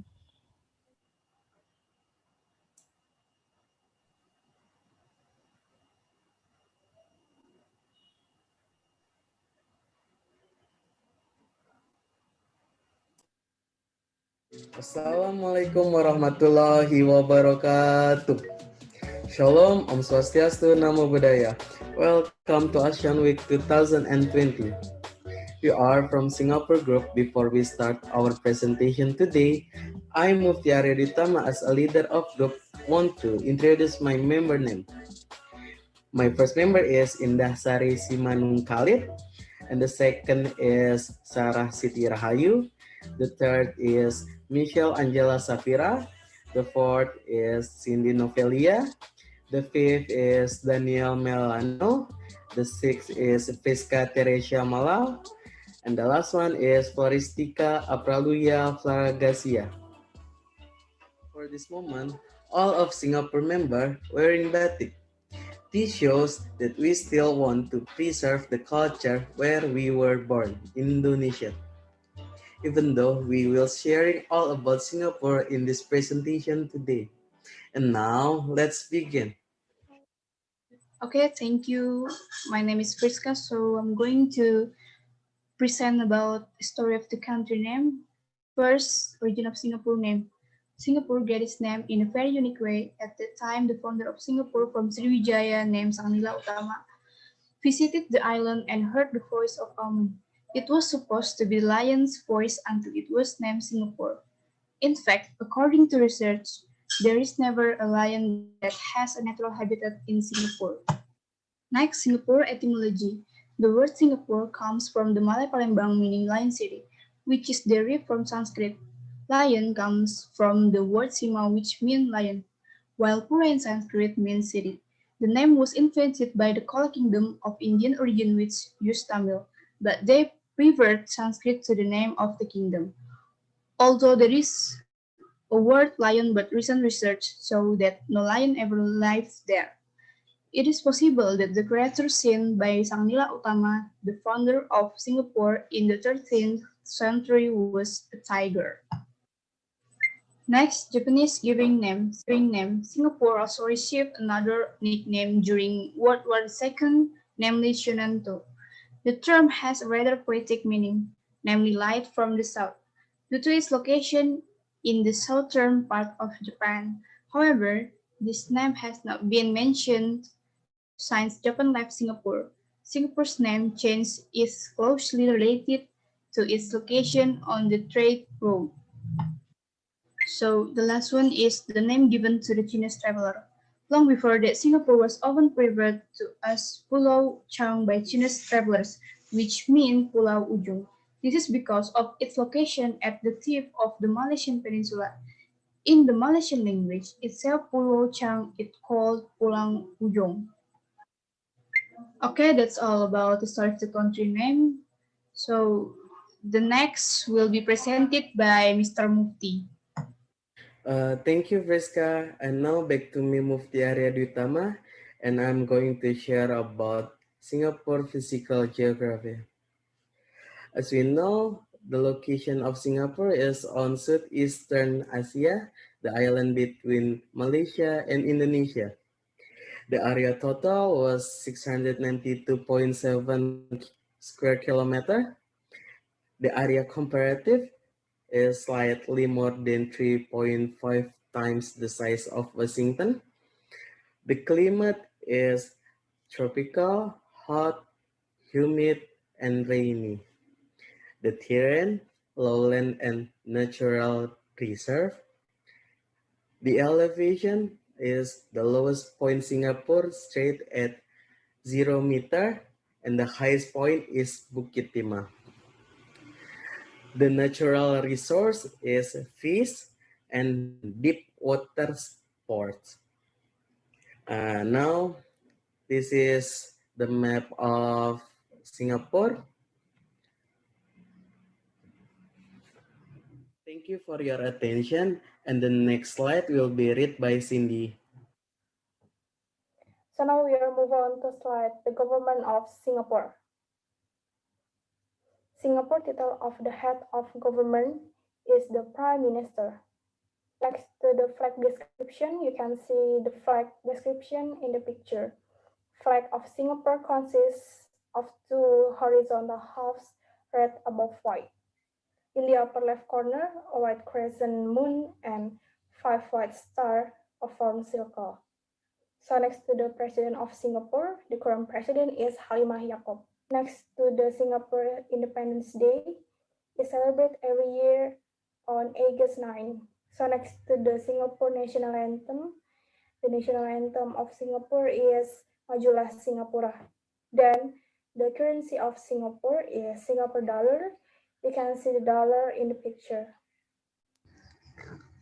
Hi, my name is Sarah Siti Rahayu, and I will read one of this topic from this presentation, and the topic is the economy of Singapore. So, Singapore is one of the world's most prosperous nations, with a business-friendly regulatory environment and a very low unemployment rate. Despite an active parliamentary opposition, it has been ruled by one party, the People's Action Party or PAP, for many decades. First, we have rule of law. Property rights are recognized and enforced effectively. judicial process are procedurally competent, fair, and reliable, and the judiciary is regarded as independent, although the government does have an overwhelmingly successful record in court case. So that's why Singapore is considered one of the world's least corrupt countries.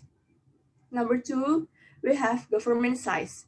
The top individual income tax rate is 22%, and the top corporate tax rate is 70%, and the overall tax burden equals 14.1% of total domestic incomes.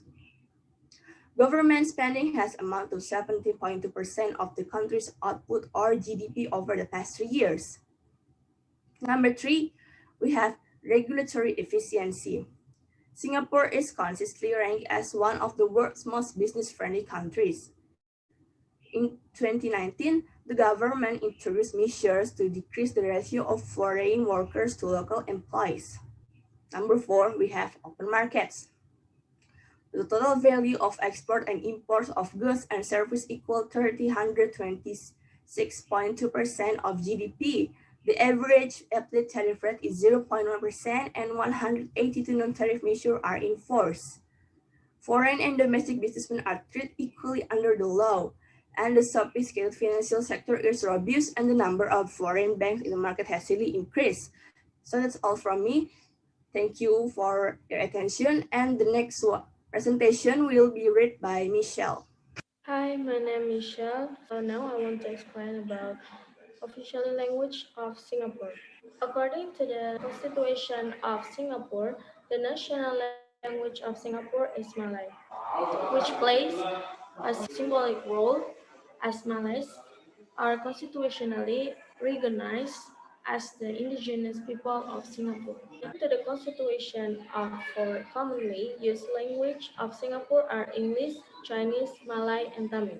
Is the Singapore language, national language, as the reflection of its indigenous culture before the arrival of the British in 1819. Singapore's national anthem, Majulah Singapore or Onward Singapore, is sung entirely in Malay. The population of Singapore is more than 75% Chinese, 15% Malay, 8% Indian, and only 2% origin. The current population of Singapore is 5,863,218 of Monday, October 12, 2020, based on World Weather elaboration of the latest United Nations data. Next material will be explained by Daniel. Okay, thank you, Kak Michelle. Hi everyone, my name is Daniel Melano, and here I'm going to show you about Singaporean culture. The culture of Singapore has changed greatly over the millennia. Its contemporary modern culture consists of a combination of Asian and European cultures, mainly by Malay, South Asian, East Asian, and Eurasian influences. So for the first culture that I want to show you is Singaporean foods. Singaporean cuisine encompasses the diverse elements of culinary culture of Singapore. One favorite dish in this is the stingray barbecued and served on banana leaf with sambal or chili. The other dishes, and then here are three drinks that are popular in Singapore. The first one is Horlicks, the second one is Singaporean Sling, and the last one is Tiger Beer.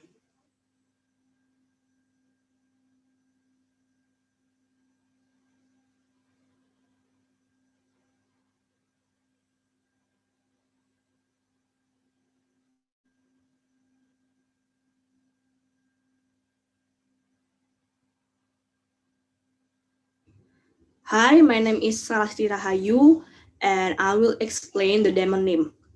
So, the demonym of Singapore is Singaporean. Even Singaporeans has many races such as like Chinese, Indian, Melayu, and many more. As long as they born, live, and raised in Singapore, they are still Singaporean. Thank you for your attention. And the next one who will read the presentation is Cindy. So now I'm going to show you the famous people from Singapore. The first pic, she is Gong Li as an actress. The second picture, she is Tila Tequila as a television personality. The third picture, he is Amosi as a YouTuber or blogger. The last picture, he is Jackson Rathbone as an actor or musician. Hello, I'm Inda. Now we move to flora and fauna in Singapore. Singapore is a city-state that is narrow in size, so there are not many wild animals and plants found in this country. So the first is flora. Singapore has a variety of flora. Plants in Singapore are mostly in artificial gardens and to beautify the scenery in Singapore. The national flower of the country is the hybrid orchid Vanda Miss Joycom, and other flowers in Singapore such as angsana tree, mahogany, etc. And as you can see, here is pictures of flora. Singapore's fauna includes Asiatic fauna. According to its location of the coast of the Malay Peninsula, the native animals that are often seen as native are long-tailed macaques and squirrels. As you can see, here's pictures of fauna. And the next material will be explained by Floristica. Okay, thank you, Kainda. Hello, everyone. I am Floristica. In here, I want to show you about interesting fact in Singapore. The first, Singapore buying sand from other countries. An interesting fact about the first Singapore status about reclamation in the land country. Because Singapore only has an area of approximately 719.1 kilometer. And the second interesting fact in Singapore, at over 30 years old, must be married. And the last interesting fact in Singapore, world's first night zoo.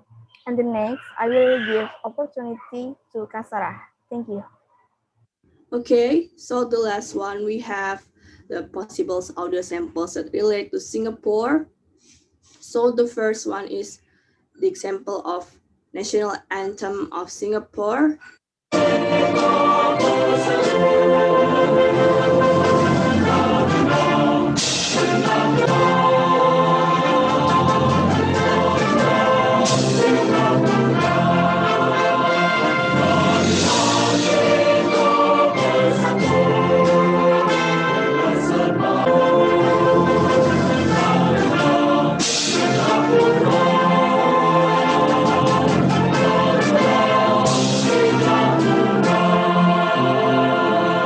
And then the comparison between the standard English versus Singaporean English.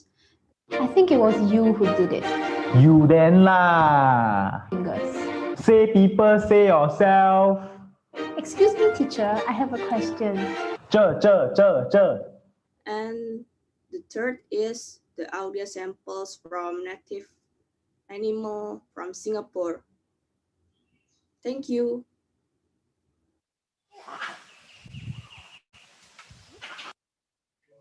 Well, I think it's enough for today. If anyone has any question, we will be happy to open up the discussion. Thank you for your attention. Keep healthy.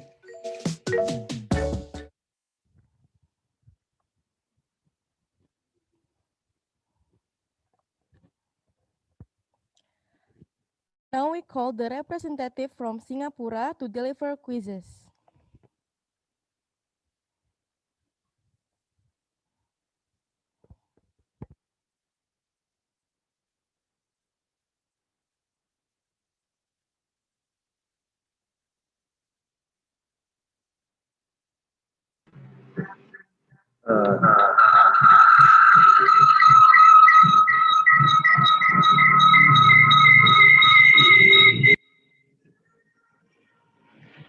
Good afternoon all.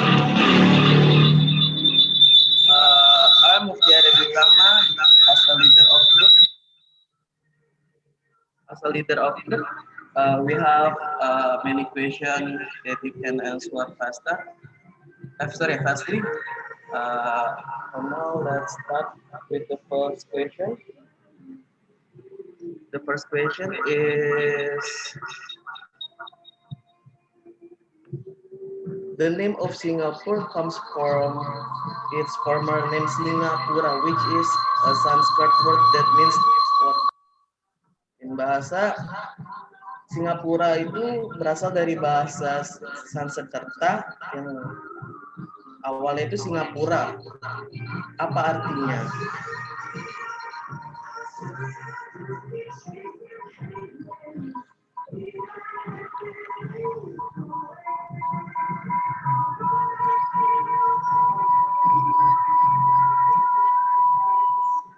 Saya mau jawab. Ya, silakan. Jawabannya kota Singa. Okay.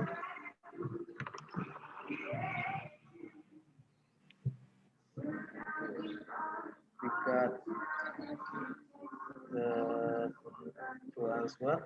And the next question is, which country was Singapore part before gaining independence?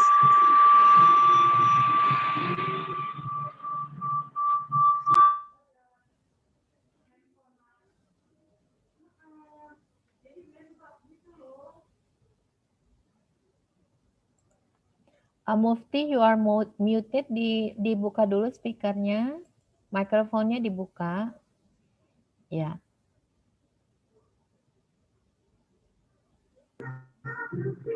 Okay. So what was the question? And the second question is, which country was Singapore part of before independence? Karena itu koneksinya kurang jelas Mufti karena ada suara di belakangnya. Ya. Oke, the question. Ya, oke, ada jawabannya di situ dari Leonarda Yunia, Malaysia. Apakah itu tepat?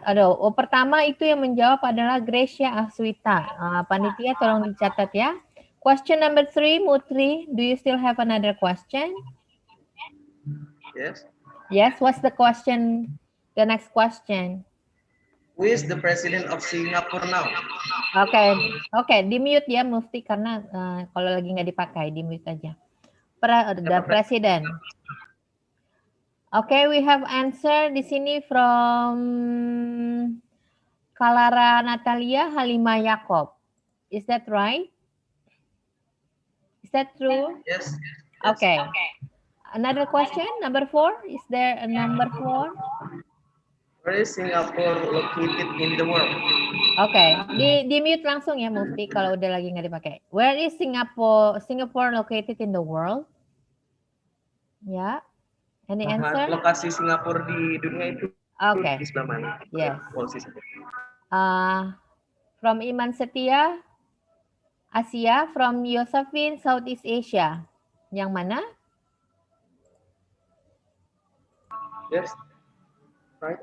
Yeah, what's the right answer? Southeast Asia.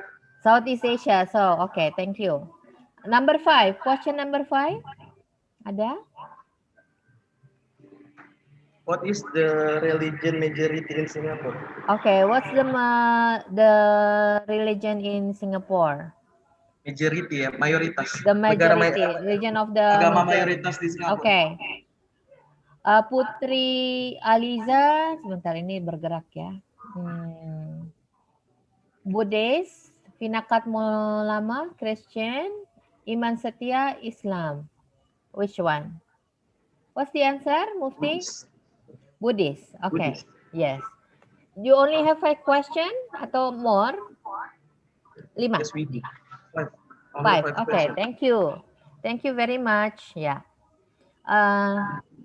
Okay, MC take over. Okay, thank you Singapura.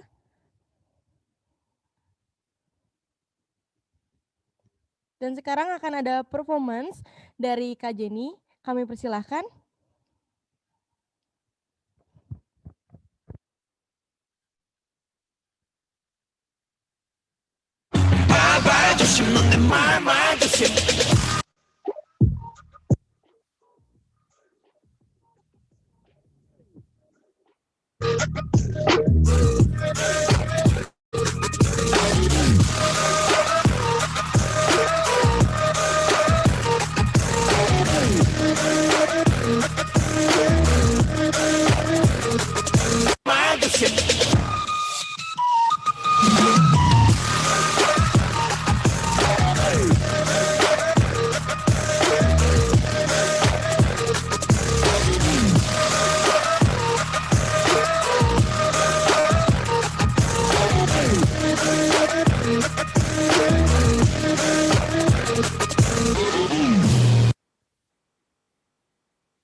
Thank you Kak Jenny.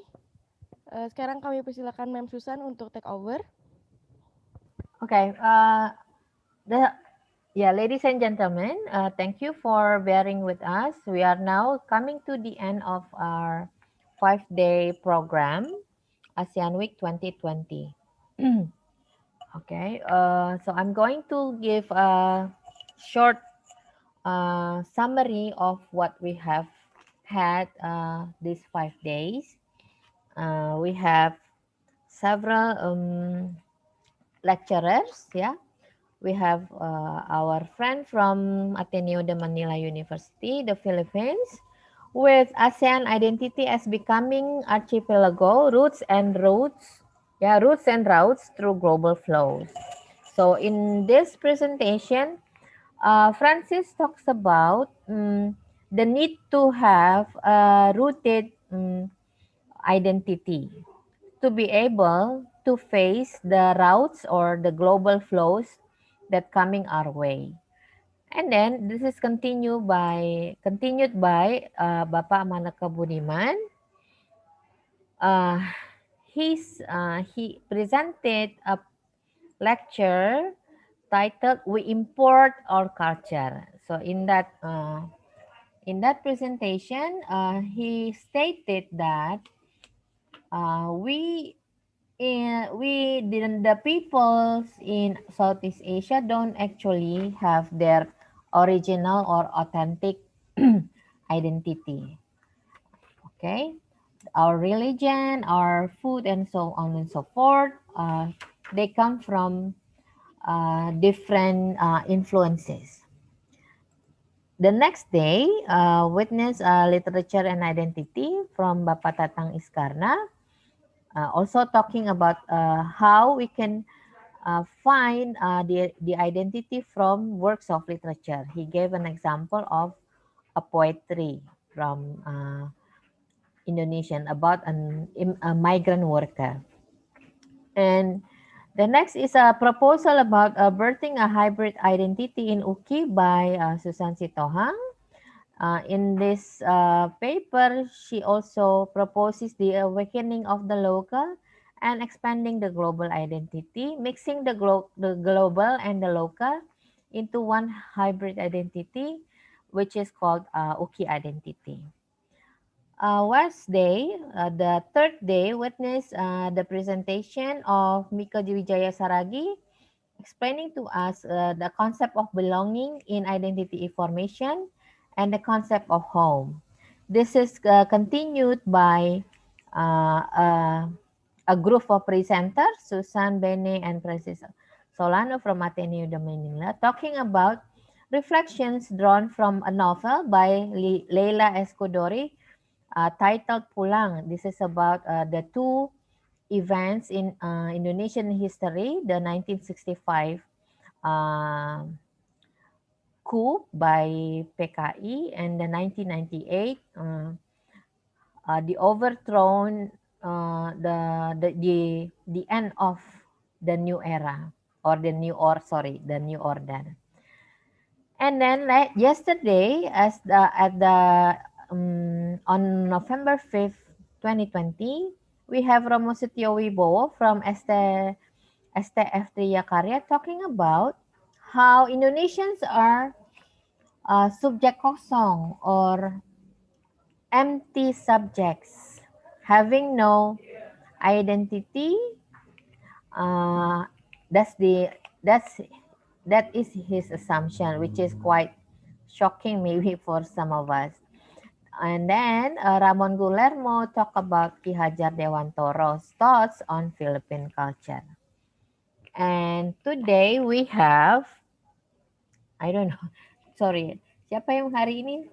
Pak Teguh talking about Hindia Belanda and the hybrid identity in Hindia a work of literature from India Belanda, and just now Pak Anton talk about movies in ASEAN. So from that, I think we get ourselves several lessons. Yeah, that identity is fluid. It's always changing, and it's always influenced whatever by whatever happens around us. And then we also need to, we have the power to create our own identity. And in terms of ASEAN identity, it is still a question whether or not we can have shared identity. There has to be an calculated effort maybe to create a collective identity in ASEAN in order maybe to face the more global identity outside the Southeast Asian nations. So that's more or less what I take from the 5-day lectures and seminar. Thank you. Going back to you, MC.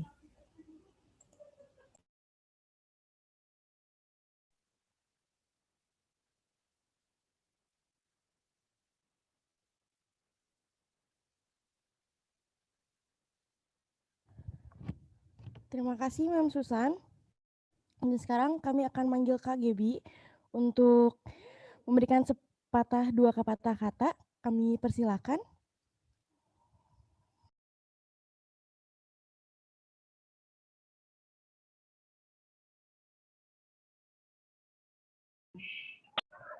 Selamat sore semuanya. Apakah suara saya terdengar?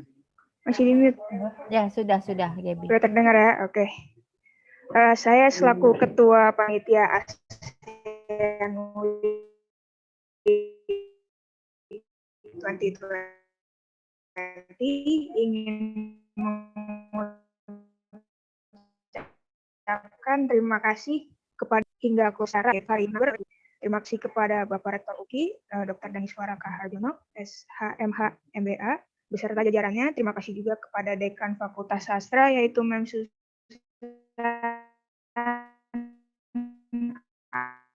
Sitohang, SSNA, kepada dosen dan staf UKI, para peserta yang berasal dari UKI maupun luar UKI, dan juga tidak melupakan seluruh panitia ASEAN Week, terutama kepada panitia inti. Ini merupakan kali pertama bagi Fakultas Sastra untuk menggelarkan event ASEAN Week berbasis online. Dan saya ingin berterima kasih atas kontribusi kalian dalam mensukseskan acara kita. Saya ingin meminta maaf yang sebesar-besarnya atas semua kesalahan teknis, kesalahan kata, dan kekurangan dari acara ini dari hari Senin sampai sekarang. Saya harap kita semua bisa menjadikan acara ini sebagai pembelajaran sehingga acara sastra selanjutnya bisa semakin sukses. Sekian closing remarks dari saya. Sekali lagi saya ucapkan terima kasih. Terima kasih yang sebesar-besarnya kami ucapkan kepada Kak Gebi. Sekarang saya mempersilahkan Mem Susan untuk memberikan 1-2 patah kata. Mem Susan kami persilahkan. Okay, I am inviting Jaren from ASEAN Youth Organization. Hi Jaren, are you here? Hi, yes, I'm here. Yes. Can we have an open cam? And then we also have Michael Huang. So, dear ladies and gentlemen, we have here Jaren Theo from ASEAN Youth Organization. I think you're because I think we need also to thank the young people from IO for helping us making this ASEAN Week a dream come true, maybe a dream come true, because we did nothing we can pull this off because of the pandemic. I don't know if Michael is still around, but I think Jairan, can you maybe say a word or two? Sure. Yeah, thank you so much. I think this ASEAN Week is really, important to the whole region as ASEAN, because it, shares about the different cultures, language across all 10 countries. And I think the theme on awakening and connecting our global and local identities are really important topics. And I was just sitting through the theme earlier on that shared a bit about Singapore. I'm actually from Singapore, so yeah, I think most of the information are pretty right. Thank you for the research. And yes, and ASEAN Youth Organization is very happy to be supporting your event and to make this possible with you. A little bit more about ASEAN Youth Organization. We started as a community platform on using social medias like Facebook back in 2011. Officially became a foundation, Yayasan in Jakarta, Indonesia in 2015. And now we have grown to about 400,000 young people across Southeast Asia, all 10 countries, including Indonesia, of course. And a little bit more about what we are doing for the next 5 years. We're part of the ASEAN Secretariat Work Plan on Youth for 2021 to 2025. We aim to solve the unemployability issues of young people across ASEAN. So we want to reduce the unemployment rate of young people, and we hope that we can do it together with you. And thank you so much for being with us, and also being involved in ASEAN activities, even while you're still studying, or even if you have any other questions about Southeast Asia, feel free to reach out to us. We're more than happy to share with you. And we enjoy supporting activities like this. If you have any other events you would like to host, please reach out to us. My colleague Michael is the head of partnerships, and he will be very happy to support you in every way we can. Thank you. Thank you. So we have now among us Michael. So Michael is the one helping us Hi. with the 9 speakers. So we did not expect that. Okay, maybe you can share and then invite the young student present in this program. Yeah, um,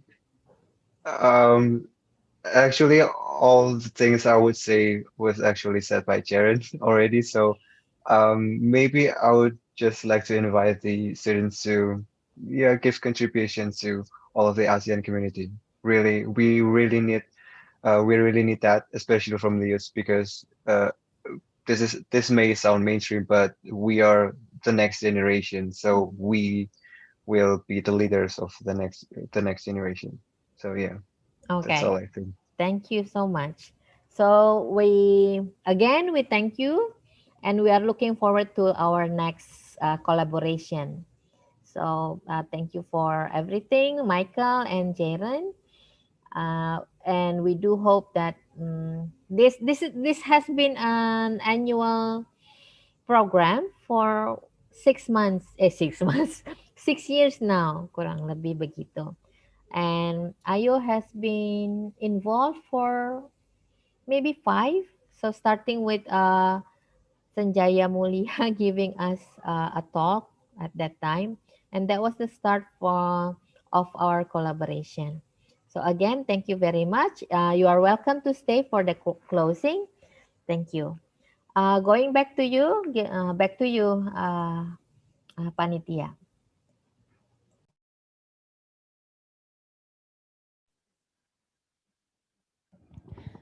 Thank you, Ma'am Susan. And now I guess ada beberapa performance yang akan ditampilkan. Silakan panitia.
Oke, terima kasih panitia.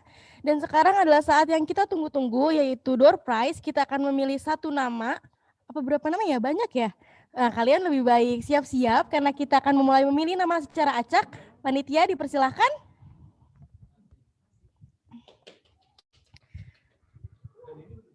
Ayo dipastikan kalau namanya keluar, buka mic-nya ya.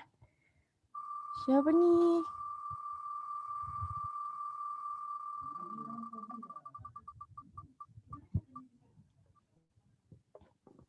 Aku. Selamat kepada Susilawati. Susilawati ada?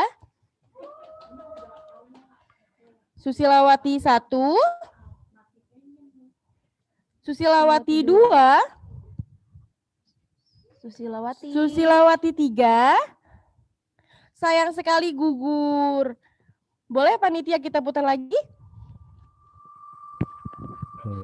Dikasih saran itu sebaiknya dicek di room ya, namanya partisipan gitu. Selamat kepada Natalin Manuputi. Adakah Natalin Manuputi? Natalin 1. Natalin. Natalin 2. Natalin 3. Oke, berarti gugur ya. Ini pada kemana ya? Sayang boleh banget. Panitia?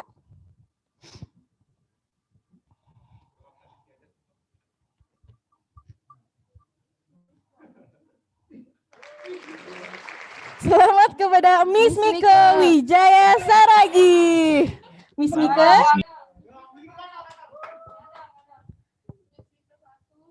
Miss Mika 1. Miss Mika 2. Miss Mika 3. Oke, sayang sekali gagal. Ya. Tenang aja, masih banyak, masih banyak.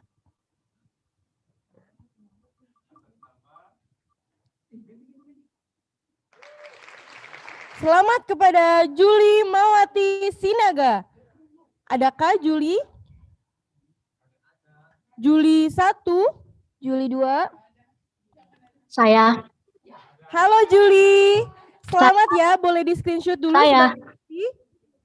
Boleh open cam dong, boleh? Kita foto bareng boleh? Panitia? Oke, Kak.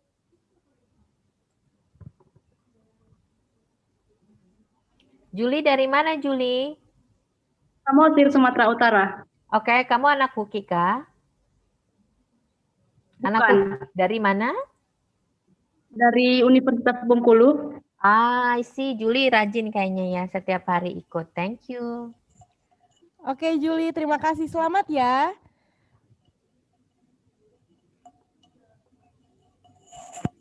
Oke, panitia boleh kita lanjut? Ya, siapa nih? Siapa nih?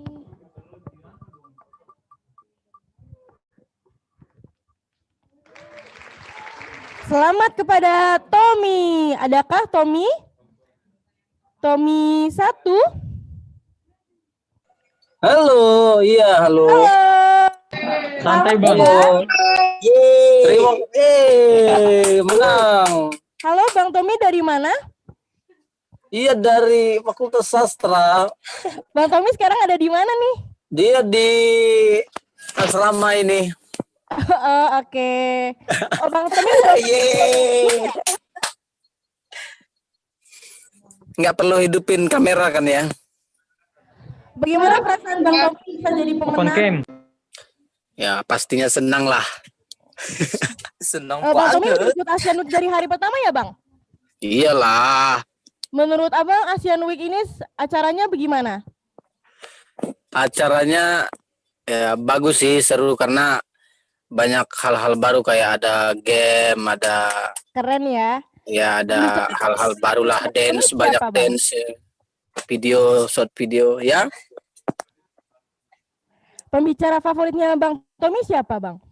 Kalau saya itu yang hari ini itu yang hari lupa sih hari pertama itu dari yang hari pertama itu siapa siapa Pak Francis siapa Solano ya itu. Oh, Mr. Francis ya Bang?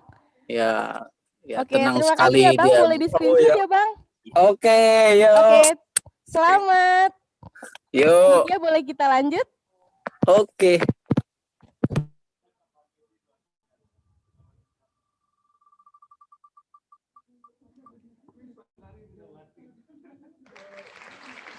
Selamat kepada Charlie Sabar Ganda.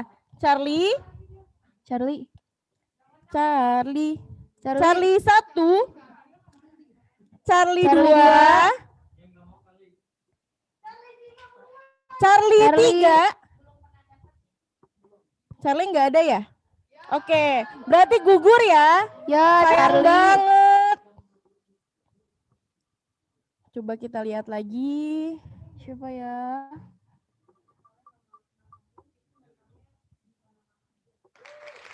Selamat kepada Yose Yulfa Arisko. Adakah Yose 1, Yose 2, Yose 3? Kami nyatakan gugur. Boleh kita putar lagi? Putar.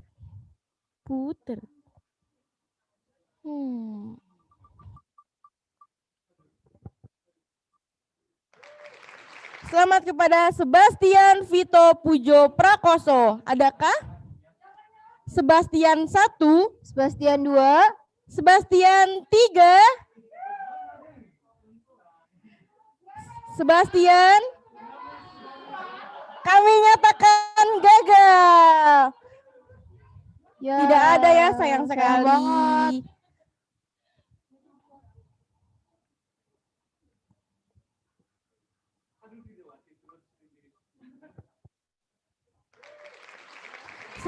Selamat kepada MW Rosetta. Adakah MW Rosetta? Rosetta 1? Iya. Rosetta 2? Halo? Pak, halo? Oke, kami nyatakan gagal ya. No, wait. Ada. Rosetta open cam. Ada? Rosetta open cam. Halo Rosetta. Ini nih.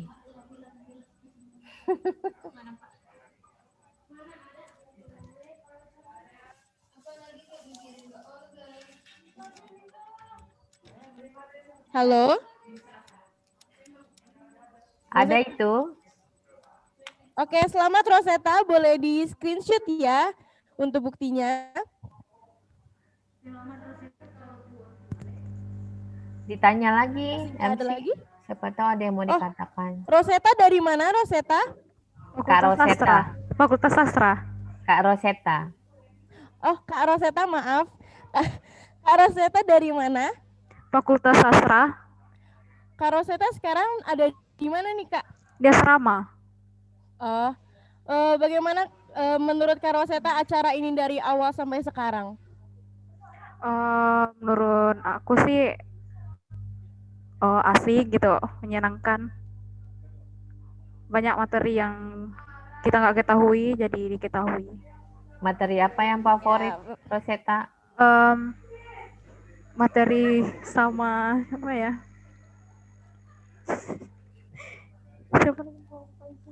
Oke, terima kasih Kak Rosetta. Belum selesai ngomong dia, Boleh MC. di screenshot ya Kak sebagai bukti menang door prize-nya.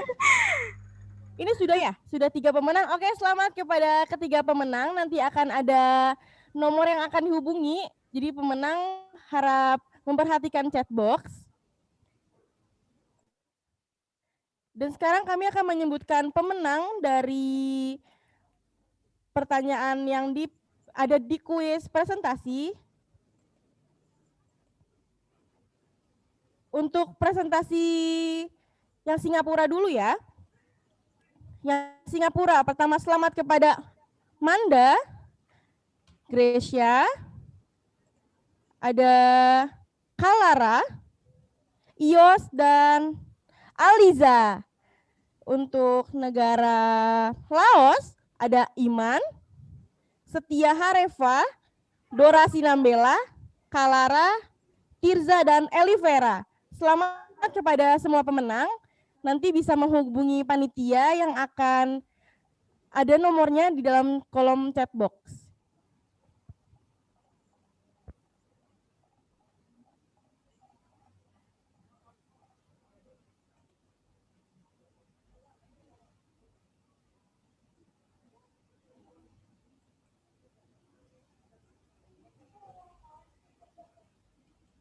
Oke, sekarang akan ada beberapa video yang akan diputar oleh panitia. Selamat menikmati.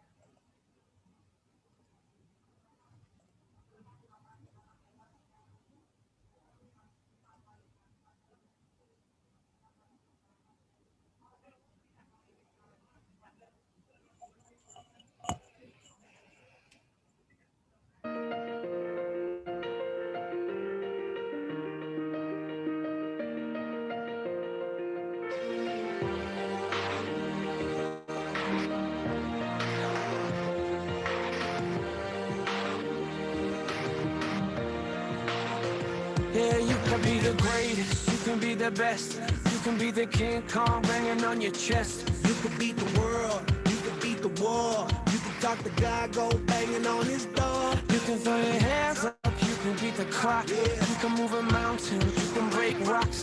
You can be a master, don't wait for luck. Dedicate yourself and you go find yourself. Standing in the Hall of Fame.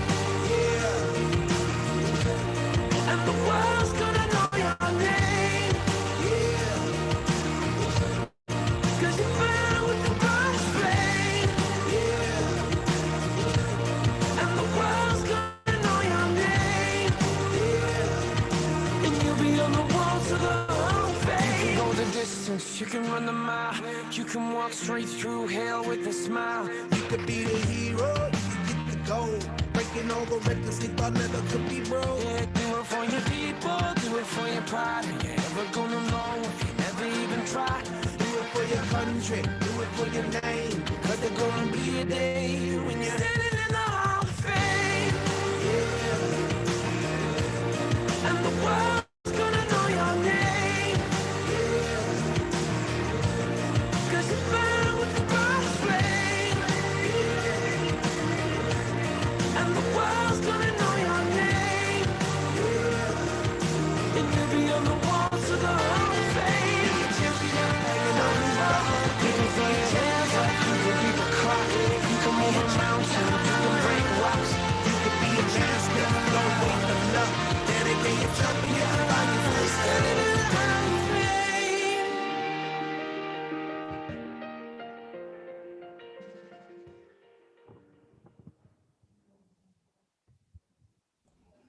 Oke, ayo kita semua buka apa namanya open cam-nya dulu supaya kita finally kita tutup acara ini.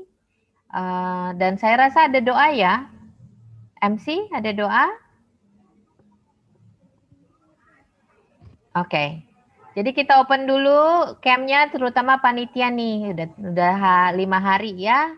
Coba, hai Tommy. Oke. Hai, Ma'am.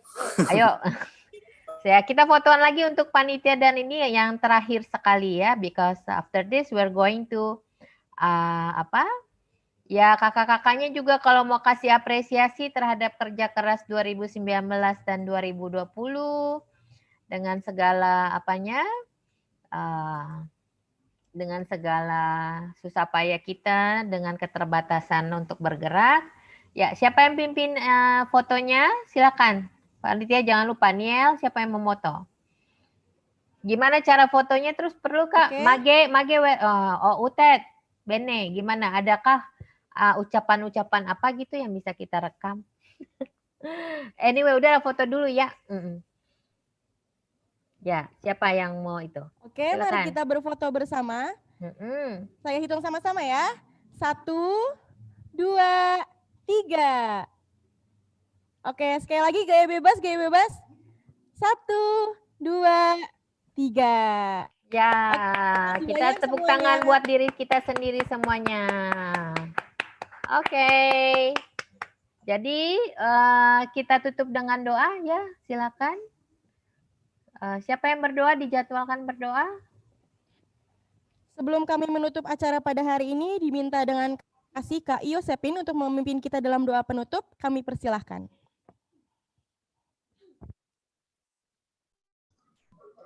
Semuanya mari kita bersatu dalam doa. Allah Bapa di Kerajaan Surgawi, terima kasih Bapak atas penyertaan-Mu selama ini dari ASEAN Week Day 1, Day 2, Day 3, Day 4, Day 5 sampai sekarang hingga tiba saatnya penutupan ASEAN Week 2020. Kiranya apa yang kami kerjakan dapat menjadi pengetahuan Bapak dan dapat berguna bagi kehidupan kami selanjutnya. Berkati semua pihak-pihak yang terlibat Bapak, panitia, Ayo, dan berbagai narasumber, dan juga berbagai petinggi-petinggi Bapak, kiranya Engkau berkati semuanya, senantiasa Kau berikan kesehatan Bapak. Terima kasih Bapak, terpujilah Engkau di dalam nama Allah Bapa, Putra, dan Roh Kudus kami berdoa dan mengucap syukur. Amin. Amin. Terima kasih semuanya. Sampai jumpa di acara sastra. Bye-bye. Boleh open cam. Bye guys. Thank you, Julie. Julie, thank you all. Hari-hariku makin produktif. Thank you. Thank Terima you. kasih Mem Susan, terima kasih Bye, panitia. Tommy. Terima kasih panitia, Mem Susan. Thank you all. Thank you. Terima kasih semuanya. See you next year. Sampai jumpa di Sastra Got Talent ya. Habis ini kita, Sastra Got Talent, siap-siap semuanya. Alumni ikutan nggak? Boleh, silakan. Macam si Doras Eldaiko. Harusnya kamu. Tapi pendengar setia, Mem. Oke, dapat hadiah nggak? Enggak, Doras dapat. Oh, Doras dapat. Ya udahlah, ini kita doangkan ya di sini. Kita ngobrol aja lah. Ngobrol. Masih ada hadiah nggak? Sastrain competition. Ike, siap-siap. Berikutnya kerjamu. Hai ya. Semangat Ike. Semangat Ada Ike. yang mau lamar pekerjaan, ada yang mau kerja di Fakultas Sastra tuh. Siapa David. namanya? Oh, David. Saking serunya kayak FS nih. Yes, thank you ya. David aktif sekali. Tommy, Katanya dia mau cari. kantin Bang Tommy. Tommy hadiahnya bagi-bagi lah. Hadiah apa? Yang tadi. Oh, besok.